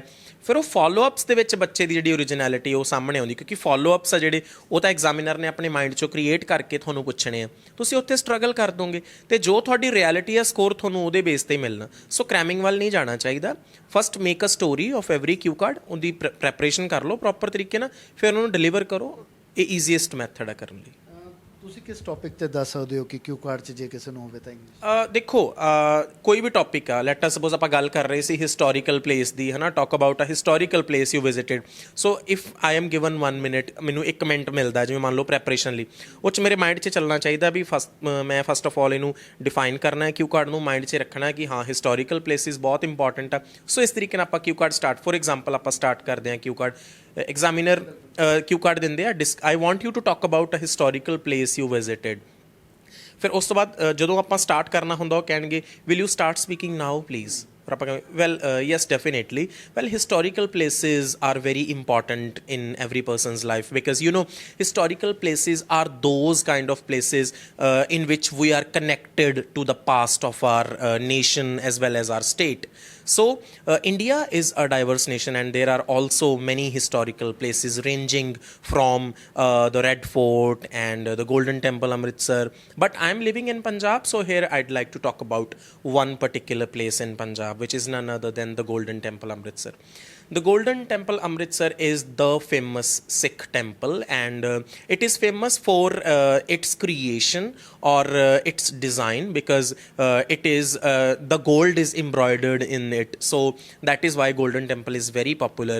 I remember the time when I was studying in my graduation. I was doing my graduation at that time and I went with my family. I went with my mother and sister to pay obeisance at the Golden Temple Amritsar. I remember we started our journey at about 5 o'clock in the morning. So we boarded a bus from a local bus station. Actually, there are many buses which travels from Amritsar to Firozpur. So every Sunday there is a charitable bus which goes from Firozpur to Amritsar, and in the evening the same bus returns to Firozpur as well. So we went there and I think Amritsar is about 120 kilometers away from my residence. So we went there between 2 to 3, I think it took 2 to 3 hours. So we went there and it was very crowdy. You know, Amritsar is the crowdy place as it is a tourist attraction. So definitely it is the people are in so much quantities there. So we went there and we paid obeisance. There are many other places which are worth watching in Amritsar, such as the famous market name as Guru Ka Bazaar and Jallianwala Bagh. There are many other places.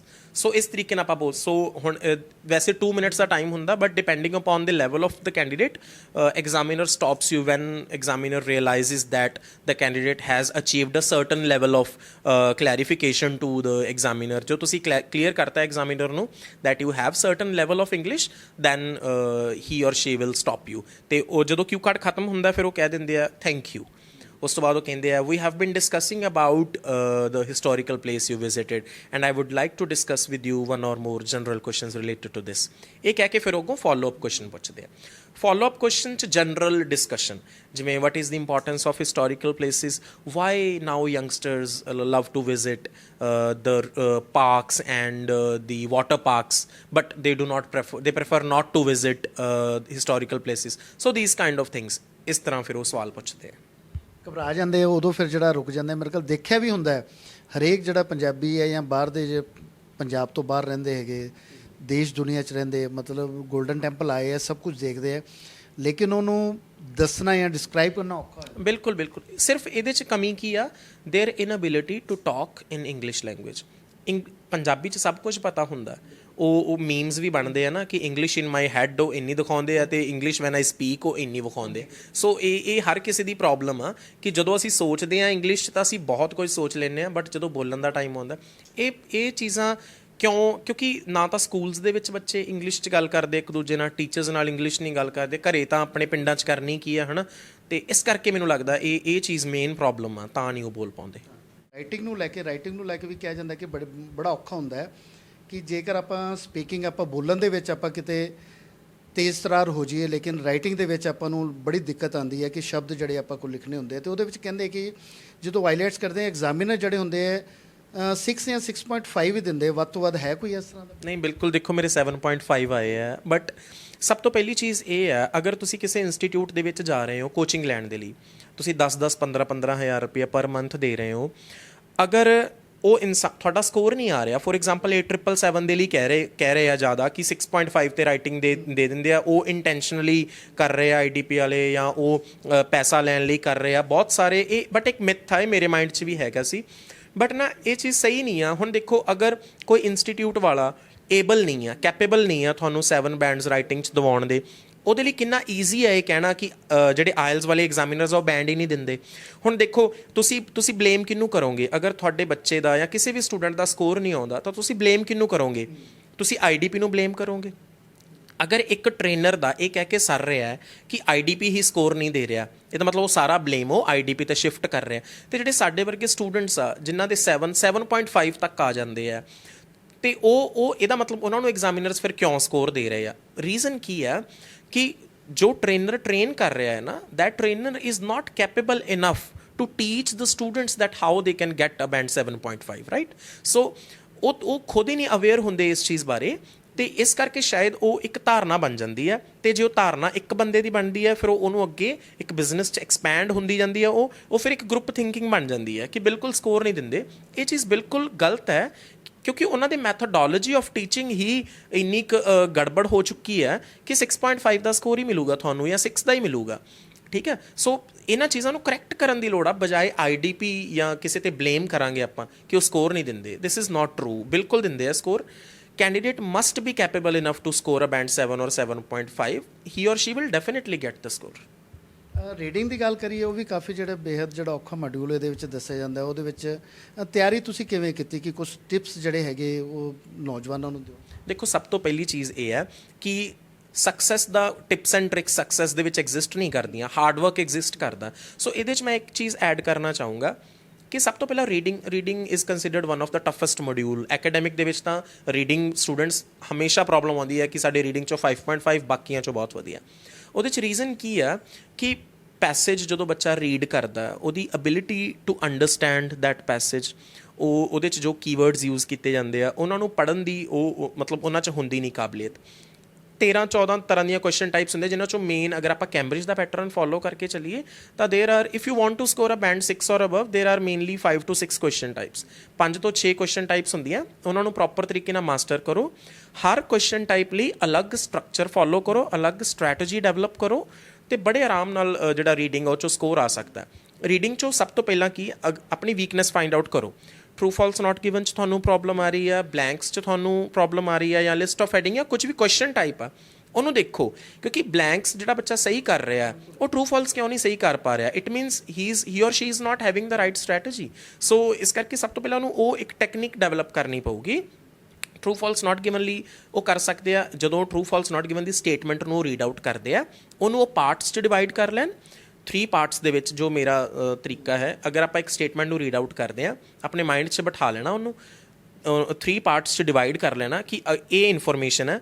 ਉਹਦੇ ਵਿੱਚ information ਦੇ ਵਿੱਚ ਕੁਝ ਨਾਊਨਸ ਹੁੰਦੇ ਆ, ਜਗ੍ਹਾ ਦਾ ਨਾਮ ਹੋ ਗਿਆ, ਏਜ, ਕੋਈ ਈਅਰ ਮੈਂਸ਼ਨ ਕਰ ਦਿੰਦੇ ਆ, ਜਾਂ ਕੁਝ ਇਹੋ ਜਿਹੀ ਚੀਜ਼ ਮੈਂਸ਼ਨ ਕਰ, ਉਹਨੂੰ ਪੈਸੇਜ ਦੇ ਵਿੱਚ ਜਾ ਕੇ ਫਾਈਂਡ ਆਊਟ ਕਰਨ। ਫਾਈਂਡ ਆਊਟ ਕਰਕੇ ਉਹ ਲਾਈਨ ਪੈਸੇਜ ਜਿੱਥੋਂ ਸਟਾਰਟ ਹੋ ਰਹੀ ਆ ਤੇ ਜਿੱਥੇ ਐਂਡ ਹੋ ਰਹੀ ਆ, ਉਹਨੂੰ ਉਹ ਪ੍ਰੋਪਰ ਤਰੀਕੇ ਨਾਲ ਐਨਾਲਾਈਜ਼ ਕਰ ਲੈਣ, ਤੇ ਫਿਰ ਉਹਨੂੰ ਕੰਪੇਅਰ ਕਰਕੇ ਦੇਖ ਲੈਣ ਕਿ ਇਨਫੋਰਮੇਸ਼ਨ ਅਗਰ ਮੈਚ ਕਰ ਰਹੀ ਹੈ ਦੈਟ ਇਜ਼ ਟਰੂ, ਅਗਰ ਕੰਟਰਾਡਿਕਟ ਕਰ ਰਹੀ ਹੈ that is false, and if there is no information on this that is not given. So ਇਹ ਇਸ ਤਰੀਕੇ ਨਾਲ ਬੱਚੇ ਰੀਡਿੰਗ ਦੇ ਵਿੱਚੋਂ ਵਧੀਆ ਸਕੋਰ ਲੈ ਸਕਦੇ ਆ। ਲਿਸਨਿੰਗ ਦੇ ਵਿੱਚ ਪਤਾ ਲੱਗਿਆ ਕਿ 9 ਜਿਹੜੇ ਤੁਹਾਡੇ ਬੈਂਡ ਆਏ, ਤੇ ਉਹਦੇ ਵਿੱਚ ਵੀ ਬੜਾ ਔਖਾ ਹੁੰਦਾ ਹੈ ਕਿ ਕਿਸੇ ਨੂੰ ਸਮਝ ਹੀ ਨਾ ਆਵੇ, ਹੈ ਨਾ? ਬੋਲ ਵੀ ਸਕਦਾ, ਲਿਖ ਵੀ ਸਕਦਾ, ਲੇਕਿਨ ਸਮਝ ਆਉਣ 'ਤੇ ਹੀ ਹੈ ਕਿ ਜੇਕਰ ਸਟੂਡੈਂਟਸ ਨੂੰ ਸਮਝ ਆਉਂਦੀ ਹੈ ਫਿਰ ਹੀ ਉਹ ਕੁਛ ਅੱਗੇ ਕਰ ਸਕਦਾ। ਲਿਸਨਿੰਗ ਦੇ ਵਿੱਚ ਕੀ ਆ, ਜੋ ਓਫੀਸ਼ੀਅਲ ਕੈਂਬਰਿਜ ਦਾ ਪੈਟਰਨ ਹੈ, ਉਹਦੇ ਵਿੱਚ there are 4 parts in listening module. Part 1 and Part 4 contains only blanks. ਇਹਦੇ ਵਿੱਚ ਸਿਰਫ blanks ਹੁੰਦੀਆਂ ਨੇ, 1 word ਹੋ ਸਕਦੀਆਂ, 2 or 3, any of them. But ਜਿਹੜਾ Part 2 ਤੇ 3 ਹੈ ਨਾ, that is the most difficult. It is considered by the students that it is difficult, but in reality it is not. ਜੋ Part 2 ਤੇ 3 ਹੈ, ਉਹਦੇ 'ਚ ਸਿਰਫ ਆਪਾਂ ਇਨਫੋਰਮੇਸ਼ਨ ਨੂੰ ਮੈਚ ਕਰਨਾ ਹੁੰਦਾ। ਪਾਰਟ 3 ਦੇ ਵਿੱਚ there is an academic lecture ਹੁੰਦਾ, ਇੱਕ ਯੂਨੀਵਰਸਿਟੀ ਲੈਕਚਰਰ ਹੁੰਦਾ ਜੋ ਸਟੂਡੈਂਟਸ ਨੂੰ ਲੈਕਚਰ ਦਿੰਦਾ। ਉਹਦੇ 'ਚ MCQs ਹੁੰਦੇ ਆ, 3 ਆਪਸ਼ਨਸ ਹੁੰਦੀਆਂ। ਉਹਨਾਂ 3 ਆਪਸ਼ਨਸ ਨੂੰ ਬੱਚਾ ਪਹਿਲਾਂ ਪ੍ਰੋਪਰ ਤਰੀਕੇ ਨਾਲ ਉਹਨਾਂ ਨੂੰ ਰੀਡ ਆਊਟ ਕਰ ਲੇ, ਉਹਦੇ 'ਚ ਇਨਫੋਰਮੇਸ਼ਨ ਦੇਖ ਲੇ ਕੀ ਆ। ਹੁਣ ਉਹ ਟ੍ਰਿਕਸ ਯੂਜ਼ ਕਰਦੇ ਆ ਜਿਹੜੇ ਕੈਂਬਰਿਜ ਵਾਲੇ, ਜੋ ਵੀ ਆਡੀਓ ਚੱਲਦੀ ਆ, ਉਹ ਤਿੰਨੋਂ, ਉਹ ਮੈਨੂੰ ਕਈ ਕਹਿੰਦੇ ਆ ਤਿੰਨੋਂ ਆਪਸ਼ਨ ਬਾਰੇ ਗੱਲ ਕਰਦੇ ਆ। ਉਹ ਤਾਂ ਤਿੰਨੋਂ ਆਪਸ਼ਨ ਹੁਣ ਕਿਹੜਾ ਲਾਈਏ, A, B ਕਿ C, ਬਟ ਕੀ ਕਰਦੇ ਆ ਉਹ ਨਾਮ ਜ਼ਰੂਰ ਲੈਂਦੇ ਆ ਕਿਸੇ ਚੀਜ਼ ਦਾ ਬਟ ਉਹਨਾਂ ਦਾ ਮੀਨਿੰਗ ਉਹ ਨਹੀਂ ਹੁੰਦਾ। ਸਭ ਤੋਂ ਪਹਿਲਾਂ ਤਾਂ ਲਿਸਨਿੰਗ ਦੇ ਵਿੱਚ ਇੰਪਰੂਵਮੈਂਟ ਕਰਨ ਦੇ ਲਈ ਪੋਡਕਾਸਟਸ ਹੁੰਦੇ ਆ, ਕੁਝ ਐਪਸ ਹੁੰਦੀਆਂ, ਸਪੋਟੀਫਾਈ ਵਗੈਰਾ ਬਹੁਤ ਐਪਸ ਅਵੇਲੇਬਲ ਨੇ। ਪੋਡਕਾਸਟ ਸੁਣਨੇ ਸਟਾਰਟ ਕਰਨ। ਕਈ ਲੋਕ ਪਤਾ ਕੀ ਕਹਿੰਦੇ ਅਸੀਂ ਮੂਵੀਜ਼ ਦੇਖ ਲੈਂਦੇ ਹਾਂ, ਇੰਗਲਿਸ਼ ਮੂਵੀਜ਼ ਜਾਂ ਕੁਝ ਐਵੇਂ ਦਾ ਕੰਟੈਂਟ। ਦੇਖੋ ਉਹਦੇ 'ਚ ਆਪਾਂ ਨੂੰ ਜੋ ਆਪਾਂ ਮੂਵੀਜ਼ ਵੀ ਦੇਖਦੇ ਹਾਂ ਨਾ, ਉਹਦੇ 'ਚ ਵੀ ਆਪਾਂ ਨੂੰ ਜੋ ਸਾਹਮਣੇ ਵਾਲਾ ਕੀ ਕਹਿ ਰਿਹਾ ਨਾ ਉਹ ਬੋਲ ਰਿਹਾ, ਆਪਾਂ ਦੇਖ ਵੀ ਰਹੇ ਹਾਂ। ਆਪਣੇ ਜੋ ਸੈਂਸਿਸ ਕੰਮ ਕਰ ਰਹੀਆਂ, ਸਿਰਫ ਆਪਣੀ ਹੀਅਰਿੰਗ ਨਹੀਂ ਕੰਮ ਕਰ ਰਹੀ, ਹੀਅਰਿੰਗ ਸੈਂਸ ਕੰਮ ਨਹੀਂ ਕਰ ਰਹੀ, ਆਪਾਂ ਦੇਖ ਵੀ ਰਹੇ ਹਾਂ ਅਤੇ ਉਹ ਆਪਾਂ ਨੂੰ ਇੱਕ ਹੋਰ ਹੈਲਪ ਮਿਲ ਗਈ। ਬਟ ਲਿਸਨਿੰਗ 'ਚ ਆਪਾਂ ਦੇਖ ਨਹੀਂ ਪਾਵਾਂਗੇ ਕਿਸੇ ਨੂੰ ਬੋਲਦੇ ਨੂੰ, ਆਪਾਂ ਸਿਰਫ ਸੁਣ ਪਾਵਾਂਗੇ। So students should try to listen only. Podcasts ਨੂੰ ਸੁਣ, ਬ੍ਰਿਟਿਸ਼ ਐਕਸੈਂਟ ਦੇ ਵਿੱਚ ਸੁਣ, ਕਿਉਂਕਿ ਬ੍ਰਿਟਿਸ਼ ਐਕਸੈਂਟ ਦੇ ਵਿੱਚ ਹੀ ਜਿਹੜੀ ਲਿਸਨਿੰਗ ਆ ਉਹ ਪਲੇ ਹੁੰਦੀ ਹੈ। ਸੋ ਉਸ ਐਕਸੈਂਟ ਨੂੰ ਸੁਣ, ਆਪਣੇ ਆਪ ਨੂੰ ਫੈਮਿਲਰਾਈਜ਼ ਕਰਨ। ਇਹ ਸੁਣ ਸਕਦੇ ਆ ਜਿਹੜੇ ਐਂਟਰਟੇਨਿੰਗ ਟੌਪਿਕਸ ਉਹਨਾਂ ਨੂੰ ਲੱਗਦੇ ਆ, ਲਾਈਕ ਸੈਲੀਬ੍ਰਿਟੀਜ਼ ਦੇ ਇੰਟਰਵਿਊਜ਼ ਹੋ ਗਏ, ਥਿੰਗਸ ਲਾਈਕ ਦੈਟ, ਜਾਂ ਕੁਝ ਐਵੇਂ ਦੇ ਵਲੌਗਸ ਵਗੈਰਾ ਹੋ ਗਏ, ਉਹਨਾਂ ਨੂੰ ਉਹ ਆਡੀਓ ਸੁਣਨ, ਸਿਰਫ ਆਡੀਓ ਸੁਣਨਾ ਬੜੇ ਆਰਾਮ ਨਾਲ ਇੰਪਰੂਵਮੈਂਟ ਕਰ ਸਕਦੇ ਆ। ਅਤੇ ਫਿਰ ਉਹਨਾਂ ਨੂੰ ਡਾਇਲੋਗ ਹੈਲਪ ਮਿਲਦੀ ਹੈ ਫਿਰ ਉਹਨਾਂ ਨੂੰ। ਬਿਲਕੁਲ ਹੈ, ਕਿਉਂਕਿ ਮੈਂ ਖੁਦ ਇਸ ਚੀਜ਼ ਨੂੰ ਐਵੇਂ ਇੰਪਰੂਵ ਕੀਤਾ। ਸਪੋਟੀਫਾਈ 'ਤੇ ਜਦੋਂ ਮੈਂ ਡੇਲੀ ਘਰ ਦੇ ਕੋਈ ਕੰਮ ਕਰਦਾ ਸੀ ਜਾਂ ਮੈਂ ਆਪਣੇ ਖੇਤ ਜਾਣਾ, ਉੱਥੇ ਜਾਣਾ, ਹੈੱਡਫੋਨਸ ਮੈਂ ਲਾ ਕੇ ਅਤੇ ਉਹ ਪੋਡਕਾਸਟ ਸੁਣੀਆਂ ਨੇ। ਉਹਦੇ ਨਾਲ ਕੀ ਹੁੰਦਾ ਸੀ ਕਿ ਮੈਨੂੰ ਅੰਡਰਸਟੈਂਡ ਹੋਈ ਜਾਂਦਾ ਸੀ ਕਿ ਕਨਵਰਜ਼ੇਸ਼ਨ ਕੀ ਹੋ ਰਹੀ, ਗੱਲ ਕੀ ਹੋ ਰਹੀ ਆ, ਗੱਲਬਾਤ ਕੀ ਕਰ ਰਿਹਾ। ਉਵੇਂ ਉਹੀ ਸੇਮ ਕਨਵਰਜ਼ੇਸ਼ਨ ਮੈਂ ਉੱਥੇ ਸੁਣਨੀ ਹੈ ਲਿਸਨਿੰਗ 'ਚ। ਸੋ ਜਦੋਂ ਆਪਾਂ ਹੁਣ ਬੱਚੇ ਕਰਦੇ ਕੀ ਆ, ਇੰਸਟੀਟਿਊਟਸ ਦੇ ਵਿੱਚ ਵੀ ਕੀ ਕੀਤਾ ਜਾਂਦਾ, ਕੋਈ ਬੱਚੇ ਕਹਿ ਰਹੇ ਸਾਡੇ ਤਾਂ 2 ਲਿਸਨਿੰਗਸ ਕਰਵਾਉਂਦੇ ਆ, 2-3 ਲਿਸਨਿੰਗਸ ਕਰਵਾਉਂਦੇ ਆ। ਲਿਸਨਿੰਗ ਕਰਨ ਨਾਲ ਇੰਪਰੂਵਮੈਂਟ ਨਹੀਂ ਹੁੰਦੀ, ਇੰਗਲਿਸ਼ ਨੂੰ ਸੁਣਨ ਨਾਲ ਇੰਪਰੂਵਮੈਂਟ ਹੁੰਦੀ ਆ। ਆਪਾਂ ਕਿਹੜੀ ਚੀਜ਼ ਦੇ ਲਈ ਸੁਣਨਾ ਹੈ, ਜਿਵੇਂ ਬਲੈਂਕਸ ਦੇ ਵਿੱਚ ਆਪਾਂ ਜਿੱਥੇ ਉਹ ਵਰਡ ਸਟ੍ਰੈਸ ਪਾ ਰਹੇ ਆ, ਠੀਕ ਹੈ, ਉਹ ਵਰਡ ਸਟ੍ਰੈਸ ਨੂੰ ਸੁਣਨਾ ਹੈ, ਠੀਕ ਹੈ। ਸੋ ਇਸ ਤਰੀਕੇ ਨਾਲ ਬੜੇ ਆਰਾਮ ਨਾਲ ਇੰਪਰੂਵ ਕਰ ਸਕਦੇ ਆ ਲਿਸਨਿੰਗ ਦਾ ਸਕੋਰ ਵੀ। ਇੰਟੈਲੀਜੈਂਟ ਤਾਂ ਹੋਈ ਤੁਸੀਂ, ਜਿਹੜੇ ਕਿ 8.5 ਜਿਹੜੇ ਤੁਹਾਡੇ ਬੈਂਡ ਆਏ ਹੈ, ਅਤੇ ਕੀ ਸੋਚਿਆ ਕੀ ਹੈ ਅੱਗੇ ਇੰਡੀਆ ਦੇ ਵਿੱਚ ਹੀ ਰਹਿ ਕੇ ਕੋਈ ਆਫਿਸਰ ਲਾਈਨ ਜੁਆਇਨ ਕਰਨੀ ਹੈ ਜਾਂ ਫਿਰ ਅਬਰੋਡ ਹੀ ਜਾਣਾ? ਨਹੀਂ ਦੇਖੋ, ਜੋ ਕਰੰਟ ਸਿਚੁਏਸ਼ਨ ਬਣੀ ਹੋਈ ਆ, ਈਵਨ ਕਿ ਭਾਵੇਂ ਕੋਈ ਅਫੋਰਡ ਕਰਦਾ ਜਾਂ ਅਫੋਰਡ ਨਹੀਂ ਕਰਦਾ, ਕਿਸੇ ਦੀ ਮਜਬੂਰੀ ਹੁੰਦੀ ਹੈ, ਕਿਸੇ ਦਾ ਸ਼ੌਕ ਹੁੰਦਾ, ਬਟ ਅੱਜ ਕੱਲ੍ਹ ਜੋ ਫਸਟ ਪ੍ਰੈਫਰੈਂਸ ਆ ਸਾਰਿਆਂ ਦੀ ਉਹ Canada, Australia, America, New Zealand, UK ਬਣੀ ਹੋਈ ਆ। ਹੁਣ ਮੇਰਾ ਜਿਹੜਾ ਫਿਊਚਰ ਪਲਾਨ ਵੀ ਉਹ ਇਹੀ ਹੈ ਕਿ ਮੈਂ ਇਨ ਫਰਦਰ ਫਿਊਚਰ ਦੇ ਵਿੱਚ ਕੈਨੇਡਾ ਦੇ ਵਿੱਚ ਜਾ ਕੇ ਆਪਣੀ ਸਟੱਡੀਜ਼ ਕੰਪਲੀਟ ਕਰਾਂ ਅਤੇ ਆਫਟਰ ਦੈਟ ਉੱਥੇ ਇੰਗਲਿਸ਼ ਨਾਲ ਰਿਲੇਟਡ ਹੀ ਕੁਝ ਕਰਾਂ। ਅਤੇ ਜਿਹੜੀ ਮੇਰੀ ਮੇਨ ਥਿੰਕਿੰਗ ਉਹ ਇਹ ਹੈ ਕਿ ਜੋ ਸਟੂਡੈਂਟਸ ਜਾਣੇ ਅਣਜਾਣੇ ਗੁੰਮਰਾਹ ਹੋ ਜਾਂਦੇ ਆ, ਆਇਲਸ ਮਾਫੀਆ ਹੀ ਕਹੂੰਗਾ ਮੈਂ ਤਾਂ, ਇੱਕ ਮਾਰਕੀਟ ਦੇ ਵਿੱਚ ਇੱਕ ਮਾਫੀਆ ਬਣਿਆ ਹੋਇਆ, ਉਸ ਮਾਫੀਆ ਦੁਆਰਾ ਜਿਹੜਾ ਕੰਟਰੋਲ ਕੀਤਾ ਗਿਆ ਪੂਰੇ ਪੰਜਾਬ ਦੇ ਵਿੱਚ, ਉਹਦੇ 'ਚੋਂ ਮੈਂ ਉਹਨਾਂ ਨੂੰ ਹੌਲੀ ਹੌਲੀ ਇਹ ਚੀਜ਼ ਕਰਨਾ ਚਾਹੁੰਦਾ ਕਿ ਉਹ ਬੱਚੇ ਖੁਦ ਅੰਡਰਸਟੈਂਡ ਕਰਨ ਦੇ are capable enough to do IELTS. So ਉਹਨਾਂ ਨੂੰ ਕੋਈ ਪ੍ਰੋਬਲਮ ਨਹੀਂ ਹੈ। ਇਟ ਇਜ਼ ਜਸਟ ਦੈਟ ਕਿ ਉਹ ਇੰਨਾ ਡਿਫੀਕਲਟ ਬਣਾ ਦਿੱਤਾ ਜਾਂਦਾ ਹੈ ਆਇਲਸ ਨੂੰ ਕਿ ਉਹ ਸਟੂਡੈਂਟਸ ਵੈਸੇ ਹੀ ਘਬਰਾ ਜਾਂਦੇ ਆ ਕਿ 3 ਮਹੀਨੇ ਲਾਉਣੇ ਪੈਣੇ ਆ, 4 ਲਾਉਣੇ ਪੈਣੇ ਆ। ਫਿਰ ਉਹ ਇਸ ਤਰੀਕੇ ਨਾਲ ਡਰਾ ਦਿੰਦੇ ਆ, ਦੇਖੋ ਫਿਰ ਤੁਹਾਡੇ ਸਕੋਰ ਨਾ ਆਏ ਫਿਰ ਸਾਡੀ ਕੋਈ ਰਿਸਪੋਂਸੀਬਿਲਿਟੀ ਨਹੀਂ। ਸੋ ਇਹ ਹੈ, ਸਭ ਤੋਂ ਪਹਿਲਾਂ 12th ਕਰ ਲਈ ਹੈ ਤੁਸੀਂ, ਤੁਹਾਡੇ ਕੋਲ ਟਾਈਮ ਹੈ, ਮੈਂ ਸਾਰਿਆਂ ਨੂੰ ਇਹੀ ਸੁਜੈਸਟ ਕਰੂੰਗਾ, ਟਾਈਮ ਹੈ, ਗੂਗਲ 'ਤੇ ਜਾਓ, ਫੋਨ ਸਾਰੇ ਯੂਜ਼ ਕਰਦੇ ਆ, ਗੂਗਲ 'ਤੇ ਜਾਓ, how to prepare for IELTS. ਦੇਖੋ YouTube ਜਿਹੜੀ ਆ ਉਹ ਬਹੁਤ ਜ਼ਿਆਦਾ ਨੌਲੇਜ ਉਹਦੇ 'ਤੇ ਅਵੇਲੇਬਲ ਆ, ਅਤੇ ਬਹੁਤ ਸਾਰੀ ਨੌਲੇਜ ਆ ਜਿਹੜੀ ਉਹ ਇਹੋ ਜਿਹੀ ਫਾਲਸ ਇਨਫੋਰਮੇਸ਼ਨ ਆ ਜਿਹੜੇ ਖੁਦ ਕੁਛ ਅਚੀਵ ਨਹੀਂ ਕਰ ਸਕਦੇ ਹੁੰਦੇ, ਉਹ ਇਸ ਤਰੀਕੇ ਨਾਲ ਕਰਦੇ। ਬਟ ਮੇਰੀ ਸੁਜੈਸ਼ਨ ਇਹ ਆ, ਤੁਸੀਂ ਐਕਸਪਰਟਸ ਤੋਂ ਆਇਲਸ ਕਰੋ।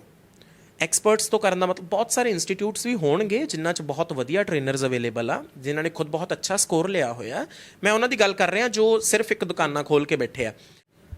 ਬੱਚੇ ਜਿਹੜੇ ਬੜੀ ਦੂਰ ਦੂਰ ਜਾਂਦੇ ਆ ਆਈਲੈਟਸ ਵਾਸਤੇ ਕੋਚਿੰਗ ਸੈਂਟਰਾਂ ਦੇ ਵਿੱਚ, ਲੇਕਿਨ ਤੁਸੀਂ ਇੱਕ ਮਤਲਬ ਬੜੇ ਰਿਮੋਟ ਜਿਹੇ ਪਿੰਡ ਹੈਗਾ ਹੈ ਨਾ, ਡੋਡ ਪਿੰਡ ਜਿਹੜਾ ਬੜਾ ਹਟ ਕੇ ਜੇ ਹੈ, ਮਤਲਬ ਆਉਣ ਲੱਗੇ ਵੀ ਕਾਫੀ ਜਿਹੜਾ ਹੈਗਾ ਮੋੜ ਘੋੜ ਜਿਹੜੇ ਉਹਦੇ ਚਾਹੁੰਦੇ ਹੈਗੇ, ਅਤੇ ਫਿਰ ਇੱਥੇ ਬੈਠ ਕੇ ਜਿਹੜਾ ਇੱਕ ਅਚੀਵ ਕਰਨਾ ਬੜਾ ਔਖਾ ਹੈ। ਦੇਖੋ, ਸਭ ਤੋਂ ਪਹਿਲੀ ਚੀਜ਼ ਤਾਂ ਇਹ ਆ ਕਿ ਜੋ ਆਪਾਂ ਨੂੰ ਪਰਮਾਤਮਾ ਨੇ ਦਿਮਾਗ ਦਿੱਤਾ ਹੈ ਨਾ, ਉਹ ਸਭ ਤੋਂ ਵਡਮੁੱਲੀ ਦਾਤ ਹੈ।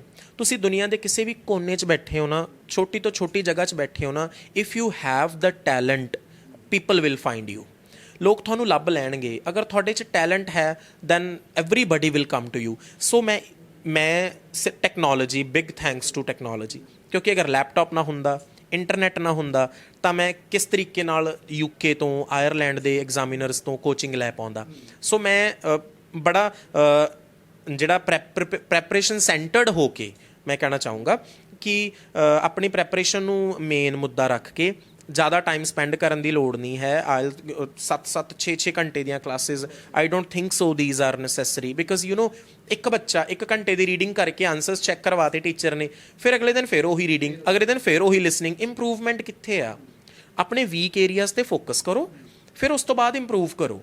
ਭਾਵੇਂ ਤੁਸੀਂ ਇੱਕ ਪਿੰਡ 'ਚ ਬੈਠੇ ਹੋ, ਭਾਵੇਂ ਇੱਕ ਬਹੁਤ ਵੱਡੇ ਸ਼ਹਿਰ 'ਚ ਬੈਠੇ ਹੋ, ਅਗਰ ਇੱਕ ਬਹੁਤ ਵੱਡੇ ਸ਼ਹਿਰ 'ਚ ਬੈਠੇ ਹੋਣ ਦੇ ਬਾਵਜੂਦ ਵੀ your trainer is not good enough, you will not achieve your score. And if you are sitting in the remote area in a village, you will achieve your score if your trainer is good. ਮੈਨੂੰ ਹਮੇਸ਼ਾ English ਬੋਲਣੀ ਪਸੰਦ ਸੀ। ਮੈਨੂੰ ਯਾਦ ਹੈ ਅਸੀਂ ਨਾ ਛੋਟੇ ਹੁੰਦੇ ਸੀ ਅਤੇ ਜਦੋਂ ਅਸੀਂ ਖੇਡਣ ਜਾਂਦੇ ਹੁੰਦੇ ਸੀ ਤਾਂ ਮੈਂ ਐਵੇਂ ਹੀ ਇੰਗਲਿਸ਼ 'ਚ ਬੋਲੀ ਜਾਂਦਾ ਹੁੰਦਾ ਸੀਗਾ, ਕੋਈ ਨੌਲੇਜ ਨਾ ਹੋਣੀ, ਕੁਛ ਨਾ ਹੋਣਾ, ਅਤੇ ਐਵੇਂ ਪਿੰਡ 'ਚ ਐਵੇਂ ਬਸ ਇੰਗਲਿਸ਼ ਬੋਲੀ ਜਾਣੀ। ਮੈਚ ਵੇਖਣ ਦਾ ਬਹੁਤ ਸ਼ੌਕ ਸੀ, ਕ੍ਰਿਕਟ ਦੇ ਬੜੇ ਫੈਨ ਸੀ ਅਸੀਂ, ਕ੍ਰਿਕਟ ਬਹੁਤ ਜ਼ਿਆਦਾ ਖੇਡਦੇ ਸੀ ਪਿੰਡ ਦੇ ਵਿੱਚ ਵੀ, ਅਤੇ ਐਵੇਂ ਹੀ ਆਪਣੇ ਮਨ 'ਚ ਕਮੈਂਟਰੀ ਕਰੀ ਜਾਣੀ ਬੈਠੇ, ਹੈ ਨਾ। ਅਤੇ ਉਹ ਚੀਜ਼ ਸ਼ੁਰੂ ਤੋਂ ਇੱਕ ਲਗਾਵ ਸੀਗਾ। ਆਈ ਥਿੰਕ ਇੰਟਰਸਟ ਤੁਹਾਡੇ 'ਚ ਜੇ ਹੈਗਾ ਨਾ, ਅਤੇ ਉਹ ਚੀਜ਼ ਅੰਦਰੋਂ ਤੁਹਾਡੇ ਖੁਦ ਬਾਹਰ ਨਿਕਲਦੀ ਆ। ਸੋ ਮੈਨੂੰ ਕਦੇ ਵੀ ਨਹੀਂ ਲੱਗਾ, ਈਵਨ ਕਿ ਮੈਂ ਜਦੋਂ MA ਇੰਗਲਿਸ਼ ਵੀ ਕਰ ਰਿਹਾ ਸੀ, ਨੋਨ ਅਟੈਂਡਿੰਗ 'ਚ ਕੀਤੀ, ਅਤੇ ਮੇਰਾ 6th ਰੈਂਕ ਆਇਆ ਸੀ ਪੰਜਾਬ ਯੂਨੀਵਰਸਿਟੀ ਦੇ ਵਿੱਚ। ਸੋ 6th ਰੈਂਕ ਮੇਰਾ ਆਇਆ, ਉਹ ਵੀ ਮੈਂ ਘਰੇ ਬੈਠ ਕੇ ਕੀਤੀ। ਮੈਂ ਜੋਬ ਕਰਦਾ ਸੀ ਨਾਲ, ਅਤੇ ਉਹ ਵੀ ਮੈਂ ਘਰੇ ਬੈਠ ਕੇ ਕੀਤੀ। ਇਟ ਇਜ਼ ਜਸਟ ਦੈਟ ਕਿ I was having an adequate amount of interest in English language. But ਅਗਰ ਕਿਸੇ ਨੂੰ ਬਹੁਤ ਸਟੂਡੈਂਟਸ ਘਬਰਾ ਜਾਂਦੇ ਆ, ਆਪਣਾ ਡਰੋਪ ਕਰ ਦਿੰਦੇ ਆ, ਟਾਈਮ ਲਓ, ਥੋੜ੍ਹਾ ਟਾਈਮ ਲਓ, ਥੋੜ੍ਹੀ ਦੇਰ ਬਾਅਦ ਥਿੰਗਸ ਨੋਰਮਲ ਹੋ ਜਾਂਦੀਆਂ, ਅਤੇ ਕੋਈ ਔਖਾ ਨਹੀਂ ਹੈ ਅਚੀਵ ਕਰਨਾ। IELTS is very easy. ਤੁਹਾਡਾ ਇੰਟਰਸਟ ਸੀਗਾ, ਤੁਸੀਂ ਚਲੋ ਅਚੀਵ ਵੀ ਕੀਤਾ, ਲੇਕਿਨ ਕਈ ਹੁੰਦੇ ਕਿ ਮਤਲਬ ਉਹਨਾਂ ਦੀਆਂ ਮਜਬੂਰੀਆਂ ਇਸ ਤਰ੍ਹਾਂ ਦੀਆਂ, ਘਰ ਦਾ ਮਾਹੌਲ ਹੋ ਜਾਂਦਾ ਹੈ ਕਿ ਆਪਾਂ ਨਹੀਂ ਕਰ ਸਕਦੇ, ਕਿ ਮਤਲਬ ਇੰਗਲਿਸ਼ ਦਾ ਜਿਹੜਾ ਮਾਹੌਲ, ਜਿਹੜਾ ਕਹਿੰਦੇ ਕਿ ਐਟਮੋਸਫੇਅਰ ਜਿਹੜਾ ਹੈਗਾ, ਇਨਵਾਇਰਮੈਂਟ ਜਿਹੜਾ ਬਹੁਤ ਜ਼ਰੂਰੀ ਹੈ, ਕਿ ਕਿਸੇ ਵੀ ਚਾਹੇ ਲੈਂਗੁਏਜ, ਚਾਹੇ ਇੰਗਲਿਸ਼ ਹੈ ਜਾਂ ਹੋਰ ਲੈਂਗੁਏਜ ਹੈ, ਜਾਂ ਘਰ ਦਾ ਮਾਹੌਲ ਹੋ ਜਾ ਹੋਣਾ ਚਾਹੀਦਾ ਹੈਗਾ। ਲੇਕਿਨ ਉਹ ਜੇ ਬੱਚੇ ਵੀ ਹੈਗੇ ਜਿਨ੍ਹਾਂ ਨੂੰ ਮਾਹੌਲ ਨਹੀਂ ਮਿਲ ਪਾਉਂਦਾ, ਉਹ ਸਭ ਕੁਛ ਹੈ, ਅਤੇ ਫਿਰ ਉਹ ਉਹਨਾਂ ਵਾਸਤੇ ਔਖਾ ਨਹੀਂ? ਕਿ ਮਤਲਬ ਦੇਖੋ, ਫਸਟ ਆਫ ਆਲ ਤਾਂ ਅਗਰ ਬੱਚੇ ਦੀ ਇੱਛਾ ਹੈ ਨਾ, ਅਗਰ ਆਪਾਂ ਦੇਖੋ ਪੁਰਾਣੇ ਜ਼ਮਾਨੇ ਦੇ ਵਿੱਚ ਨਲਕੇ ਹੁੰਦੇ ਸੀ, ਹੁਣ ਤਾਂ ਬਹੁਤ ਘੱਟ ਗਏ, ਨਲਕੇ ਹੁੰਦੇ ਸੀ। ਉਹ ਨਲਕਾ ਜਦੋਂ ਆਪਾਂ ਜੇ ਉਸ ਨਲਕੇ ਨੂੰ 'ਚੋਂ ਪਾਣੀ ਕੱਢਣਾ ਚਾਹੁੰਦੇ ਆ ਨਾ, ਤਾਂ ਥੋੜ੍ਹਾ ਪਾਣੀ ਆਪਾਂ ਨੂੰ ਪਹਿਲਾਂ ਪਾਉਣਾ ਪੈਂਦਾ ਸੀ, ਫਿਰ ਉਹਨੂੰ ਨਲਕੇ ਨੂੰ ਗੇੜਨਾ ਪੈਂਦਾ ਸੀ, ਫਿਰ ਉਹ 'ਚੋਂ ਪਾਣੀ ਬਾਹਰ ਨਿਕਲਦਾ। ਮਤਲਬ ਇਹ ਆ ਕਿ ਆਪਣੇ ਅੰਦਰ ਵੀ ਕੁਛ ਨਾ ਕੁਛ ਤਾਂ ਹੋਣਾ ਚਾਹੀਦਾ। ਇੱਕ ਹੁਣ ਮੰਨ ਲਓ ਪੇਰੈਂਟਸ ਹੁਣ ਮੇਰੇ ਮਦਰ ਨੇ ਜਿਹੜੇ, ਉਹ ਮਤਲਬ ਇੰਨਾ ਜ਼ਿਆਦਾ ਉਹਨਾਂ ਦੀ ਸਟੱਡੀ ਨਹੀਂ ਸੀ। ਚਲੋ ਮੇਰੇ ਫਾਦਰ ਨੇ ਮੈਟ੍ਰਿਕੂਲੇਸ਼ਨ ਕੀਤੀ ਸੀ, ਬਟ ਸਾਨੂੰ ਵੀ ਮਾਹੌਲ ਨਹੀਂ ਮਿਲਿਆ ਇੰਗਲਿਸ਼ ਲੈਂਗੁਏਜ ਦਾ, ਪਿੰਡਾਂ 'ਚ ਤਾਂ ਖਾਸ ਕਰਕੇ ਹੁੰਦਾ। ਅਤੇ ਉਹ ਚੀਜ਼ ਇੱਕ ਥੋੜ੍ਹਾ 1-2-3% ਇੰਟਰਸਟ ਤਾਂ ਬੱਚੇ 'ਚ ਹੋਣਾ ਚਾਹੀਦਾ। ਮੈਂ ਇਹ ਸੋਚਦਾ ਅਗਰ ਬੱਚੇ 'ਚ ਇੰਟਰਸਟ ਹੈ ਨਾ, ਤਾਂ ਉਹ ਕਿਸੇ ਵੀ point of time in life ਉਹਦੇ 'ਚ ਜਾ ਕੇ ਸਿੱਖ ਸਕਦਾ। ਉਹ ਕੋਈ ਪ੍ਰੋਬਲਮ ਨਹੀਂ ਹੈ ਉਹਦੇ ਲਈ। ਇਹ ਹੈ ਕਿ ਸਭ ਤੋਂ ਵੱਡੀ ਚੀਜ਼ ਹੈ, ਕੋਈ ਜਿਵੇਂ ਮਰਜ਼ੀ ਹੈ, ਬਟ ਉਹਦੇ ਕੋਲ ਫੋਨ ਤਾਂ ਹੈ ਹੀ ਹੈ। ਆਪਾਂ ਮੰਨਦੇ ਹਾਂ ਇਸ ਚੀਜ਼ ਨੂੰ। ਅੱਜ ਕੱਲ੍ਹ ਛੋਟੇ ਬੱਚਿਆਂ ਕੋਲ ਫੋਨ ਹੈ ਨਾ, ਉਹ ਫੋਨ ਆਪਦੇ ਫੋਨ 'ਤੇ ਉਹ ਕੰਟੈਂਟ ਇਹੋ ਜਿਹਾ ਵੇਖੇ ਜਿਹ 'ਚ ਇੰਗਲਿਸ਼ ਲੈਂਗੁਏਜ ਹੈ, ਠੀਕ ਹੈ, YouTube ਫ੍ਰੀ ਨੌਲੇਜ ਆਪਣੇ ਕੋਲ ਪਈ ਆ, ਐਕਸਪਲੋਰ ਕਰਨਾ ਸਟਾਰਟ ਕਰੇ ਤਾਂ ਉਹ ਆਪਣੇ ਆਪ ਦੇ ਵਿੱਚ ਇਨਵਾਇਰਮੈਂਟ ਕ੍ਰੀਏਟ ਕਰ ਸਕਦਾ। ਕੋਈ ਪ੍ਰੋਬਲਮ ਨਹੀਂ ਹੈ। ਅਗਰ ਘਰੇ ਸਾਨੂੰ ਇਨਵਾਇਰਮੈਂਟ ਨਹੀਂ ਮਿਲਦਾ, ਆਪਣੇ ਫਰੈਂਡਸ ਕੋਈ ਸਿੱਖਣਾ ਚਾਹਵੇ, ਹੁਣ ਮੈਂ ਸਕੂਲ ਟੀਚ ਕਰਦਾ ਸੀ ਨਾ, ਜਦੋਂ ਮੈਂ ਇਹ ਚੀਜ਼ ਦੇਖੀ ਆ, ਕੁਝ ਬੱਚੇ ਇੰਗਲਿਸ਼ ਬੋਲਣਾ ਚਾਹੁੰਦੇ ਆ, ਅਤੇ ਮੈਂ ਉਹਨਾਂ ਨੂੰ ਇਹ ਸੁਜੈਸ਼ਨ ਦਿੱਤੀ, ਤੁਸੀਂ ਆਪਣੇ ਫਰੈਂਡਸ ਨਾਲ ਬੋਲਿਆ ਕਰੋ। ਉਹ ਕਹਿੰਦੇ ਸਰ ਜਦੋਂ ਫਰੈਂਡਸ ਨਾਲ ਅਸੀਂ ਬੋਲਣ ਦੀ ਕੋਸ਼ਿਸ਼ ਕਰਦੇ ਹਾਂ, ਉਹ ਅੱਗੋਂ ਸਾਨੂੰ ਕਹਿਣ ਲੱਗ ਪੈਂਦੇ ਤੂੰ ਵੱਡਾ ਅੰਗਰੇਜ਼। ਸੋ ਇਨਵਾਇਰਮੈਂਟ ਨਹੀਂ ਮਿਲਦਾ ਨਾ। ਸੋ ਉਹਦੇ 'ਚ ਕੀ ਆ, ਸੈਲਫ ਕ੍ਰੀਏਸ਼ਨ। ਮੈਂ ਤਾਂ ਇਹੀ ਕਹਿੰਦਾ ਕਿ ਤੁਸੀਂ ਇਸ ਪ੍ਰਿਥਵੀ 'ਤੇ ਜਨਮ ਲਿਆ ਹੈ ਨਾ, ਤੁਸੀਂ ਆਪਦੀ ਲਾਈਫ ਲਈ ਆਪ ਰਿਸਪੋਂਸੀਬਲ ਹੋ। ਤੁਸੀਂ ਆਪਣੀ ਜੋ ਅਚੀਵ ਕੀਤਾ ਉਹਦੇ ਲਈ ਵੀ ਤੁਸੀਂ ਰਿਸਪੋਂਸੀਬਲ ਹੋ। ਜੋ ਤੁਸੀਂ ਨਹੀਂ ਅਚੀਵ ਕੀਤਾ, you are only the person who is responsible for that. So ਇਸ ਕਰਕੇ ਥੋੜ੍ਹਾ ਬੱਚੇ 'ਚ ਹੋਵੇ, ਥੋੜ੍ਹਾ ਅੱਗੋਂ ਨੂੰ ਟੀਚਰ ਸਹੀ ਮਿਲ ਜੇ, ਤਾਂ ਇੱਕ ਬੜਾ ਔਰਗੈਨਿਕ ਜਿਹਾ ਪ੍ਰੋਸੈਸ ਹੋ ਜਾਂਦਾ, ਬੜਾ ਵਧੀਆ ਲਰਨਿੰਗ ਬੜੀ ਸਮੂਥ ਹੋ ਜਾਂਦੀ ਹੈ। ਸੋ ਇਸ ਤਰੀਕੇ ਨਾਲ ਸਿੱਖ ਸਕਦਾ, ਪਰ ਬੱਚੇ 'ਚ ਇੰਟਰਸਟ ਹੋਣਾ ਬਹੁਤ ਜ਼ਰੂਰੀ ਹੈ। ਫਿਰ ਮੈਸੇਜ ਕੀ ਦਿਓਗੇ ਜਿਹੜੇ ਸਟੂਡੈਂਟਸ ਜਿਹੜੇ ਹੈ ਆਈਲੈਟਸ ਕਰਨਾ ਚਾਹੁੰਦੇ ਜਾਂ ਫਿਰ ਕਰ ਰਹੇ ਹੈ? ਦੇਖੋ, ਫਸਟ ਆਫ ਆਲ ਤਾਂ ਜਿਹੜੇ ਕਰ ਰਹੇ ਆ, ਉਹ ਆਪਣੇ ਜਿਹੜੇ ਟ੍ਰੇਨਰਸ ਹੈਗੇ ਆ, ਟੀਚਰਸ ਹੈਗੇ, ਉਹਨਾਂ ਤੋਂ ਇੱਕ ਇਹ ਕਰਨ ਕਿ ਤੁਸੀਂ ਓਫੀਸ਼ੀਅਲ ਮਾਰਕਿੰਗ ਕ੍ਰਾਈਟੀਰੀਆ ਤੋਂ ਅਵੇਅਰ ਹੋ, ਆਪਣੇ ਟੀਚਰ ਨੂੰ ਪੁੱਛਣ। ਅਗਰ ਉਹਨਾਂ ਦਾ ਫਸਟ ਟਾਈਮ ਆ, ਉਹਨਾਂ ਨੇ ਕਰਨਾ, ਤਾਂ ਉਹ ਬਹੁਤ ਚੀਜ਼ਾਂ ਨੂੰ ਜਾਂਚ ਪਰਖ ਕੇ ਇੱਕ ਐਕਸਪਰਟ ਤੋਂ ਟ੍ਰੇਨਿੰਗ ਲੈਣ। ਐਕਸਪਰਟ ਤੋਂ ਟ੍ਰੇਨਿੰਗ ਲੈਣ ਦਾ ਮਤਲਬ ਇਹ ਹੈ ਕਿ ਜੋ ਆਇਲਸ ਦਾ ਐਗਜ਼ਾਮੀਨਰ ਹੈ ਜਾਂ ਐਗਜ਼ਾਮੀਨਰ ਤੋਂ ਟ੍ਰੇਨਡ ਆ ਜਾਂ ਕੁਛ ਵੀ ਐਵੇਂ ਦਾ, ਤੁਸੀਂ ਉਹਨਾਂ ਤੋਂ, ਜਿਨ੍ਹਾਂ ਨੂੰ ਐਟਲੀਸਟ ਪਤਾ ਹੈ ਕਿ ਆਇਲਸ ਦੇ ਵਿੱਚ ਹੈ ਕੀ। ਟਾਈਮ ਲਓ। ਹੁਣ 12th ਦਾ ਸੈਸ਼ਨ ਜਿਵੇਂ ਹੁਣ ਖ਼ਤਮ ਹੋ ਗਿਆ, ਹੁਣ ਰਿਜ਼ਲਟਸ ਆਉਣੇ ਆ ਬੱਚਿਆਂ ਦੇ, ਇਹ ਹਾਈ ਟਾਈਮ ਆ, ਇਹ ਆਇਲਸ ਵਾਲਿਆਂ ਦਾ ਸੀਜ਼ਨ ਆ। ਜਿਵੇਂ ਹੁਣ ਚੱਲਣਾ। ਉਹ ਇਸ ਸੀਜ਼ਨ ਦੇ ਵਿੱਚ ਹੁਣ ਬਹੁਤ ਬੱਚਿਆਂ ਨੇ ਆਇਲਸ ਦੇ ਸੈਂਟਰ ਭਰ ਜਾਣੇ ਆ ਹੁਣ ਬਹੁਤ ਜ਼ਿਆਦਾ, ਅਤੇ ਉਹਦੇ ਵਿੱਚ ਕੀ ਬੱਚਿਆਂ ਸਭ ਤੋਂ ਪਹਿਲਾਂ ਇਹ ਫਿਗਰ ਆਊਟ ਕਰਨ, ਹਫਤਾ ਡੇਢ ਹਫਤਾ ਆਪਦੇ ਘਰੇ ਬੈਠਣ, ਇੰਟਰਨੈਟ ਯੂਜ਼ ਕਰਨ, ਦੇਖਣ, ਸਟੋਰੀਜ਼ ਦੇਖਣ ਜਿਨ੍ਹਾਂ ਨੇ ਆਪਦੀ ਸਕਸੈਸ ਪ੍ਰਾਪਤ ਕੀਤੀ ਹੈ, ਕਿੱਥੋਂ ਕਿੱਥੋਂ ਉਹਨਾਂ ਨੇ ਨੌਲੇਜ ਲਈ ਆ। ਬਹੁਤ ਵੈਲਿਊਏਬਲ ਮਨੀ ਆ, ਐਵੇਂ ਵੇਸਟ ਨਹੀਂ ਕਰਨਾ ਚਾਹੀਦਾ। ਚੰਗੇ ਟ੍ਰੇਨਰ ਕੋਲ ਜਾਓ, ਚੰਗੇ ਇੰਸਟੀਟਿਊਟ ਦੇ ਵਿੱਚ ਲੱਗੋ ਜੋ ਆਫੀਸ਼ੀਅਲ ਮਾਰਕਿੰਗ ਕ੍ਰਾਈਟੇਰੀਆ ਨੂੰ ਫੋਲੋ ਕਰ ਰਿਹਾ। ਚੰਗੇ ਟ੍ਰੇਨਰ, ਨਹੀਂ ਤਾਂ 6-6 6.5 ਬੈਂਡ ਲੈ ਕੇ ਦੁਕਾਨਾਂ ਤਾਂ ਬਹੁਤ ਖੁੱਲ੍ਹੀਆਂ ਹੋਈਆਂ। ਹਾਂਜੀ ਸੋ ਉੱਥੋਂ ਇਜਾਜ਼ਤ ਲੈਣ ਦਾ ਸਮੇਂ ਆ ਗਿਆ ਹੈ। ਤੁਹਾਨੂੰ ਇਹ ਵੀਡੀਓ ਕਿਵੇਂ ਲੱਗੀ ਹੈ ਤੁਸੀਂ ਕਮੈਂਟਸ ਕਰਕੇ ਜ਼ਰੂਰ ਦੱਸਿਆ ਜੇ। ਅਤੇ ਤੁਹਾਨੂੰ ਸਾਰਿਆਂ ਨੂੰ ਜਿਹੜੀ ਇੱਕ ਅਪੀਲ ਵੀ ਹੈ, ਬੇਨਤੀ ਵੀ ਹੈ ਕਿ ਤੁਸੀਂ ਜਿਹੜੀ ਇਹ ਵੀਡੀਓ ਵੱਧ ਤੋਂ ਵੱਧ ਸ਼ੇਅਰ ਕਰੋ ਤਾਂ ਜੋ ਉਹਨਾਂ ਨੌਜਵਾਨਾਂ ਤੱਕ ਵੀ ਪਹੁੰਚ ਸਕੇ ਜੋ ਨੌਜਵਾਨ ਆਈਲੈਟਸ ਕਰਨਾ ਚਾਹੁੰਦੇ ਹੈ। ਕਿਉਂਕਿ ਇਹ ਜਿਹੜੀ ਵੀਡੀਓ ਹੈਗੀ ਇਹਦੇ ਵਿੱਚ ਖਾਸ ਜਿਹੜੇ ਹੈਗੇ ਖਾਸ ਗੱਲਾਂ ਜਿਹੜੀਆਂ ਹੈਗੀਆਂ ਉਹ ਕੁਲਵੰਤ ਵੱਲੋਂ ਦੱਸੀਆਂ ਗਈਆਂ ਕਿ ਕਿਸ ਤਰ੍ਹਾਂ ਦੇ ਨਾਲ ਆਪਾਂ ਪੂਰਾ ਆਈਲੈਟਸ ਕਰ ਸਕਦੇ ਹਾਂ ਅਤੇ ਚੰਗੇ ਇੱਕ ਬੈਂਡ ਵੀ ਲੈ ਸਕਦੇ ਹਾਂ।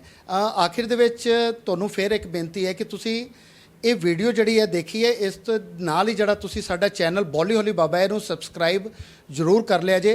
ਆਉਣ ਵਾਲੇ ਦਿਨਾਂ ਦੇ ਵਿੱਚ ਕੁਲਵੰਤ ਵੱਲੋਂ ਹੀ ਤੁਹਾਨੂੰ ਚਾਰੇ ਮੋਡਿਊਲ ਜਿਹੜੇ ਹੁੰਦੇ ਹੈ, ਚਾਹੇ ਉਹ ਲਿਸਨਿੰਗ ਦੇ ਹੈ ਚਾਹੇ ਸਪੀਕਿੰਗ ਦੇ ਹੈ, ਉਹਦੇ ਵਿੱਚ ਤੁਹਾਨੂੰ ਜਾਣਕਾਰੀ ਦਿੱਤੀ ਜਾਵੇਗੀ ਕਿ ਕਿਸ ਤਰ੍ਹਾਂ ਦੇ ਨਾਲ ਤੁਸੀਂ ਹੈਗੇ ਉਹਨਾਂ ਨੂੰ ਅਚੀਵ ਕਰ ਸਕਦੇ ਹੋ ਅਤੇ ਇੱਕ ਚੰਗੇ ਜਿਹੜਾ ਬੈਂਡ ਹਾਸਲ ਕਰ ਸਕਦੇ ਹੋ। ਅੱਜ ਦੇ ਵੀਡੀਓ 'ਚ ਇੰਨਾ ਹੀ, ਹੋਰ ਵੀਡੀਓਜ਼ ਦੇ ਨਾਲ ਤੁਹਾਡੇ ਸਾਹਮਣੇ ਪੇਸ਼ ਹੋਵਾਂਗੇ। ਉਦੋਂ ਤੱਕ ਮੈਨੂੰ ਦਿਓ ਇਜਾਜ਼ਤ। ਧੰਨਵਾਦ।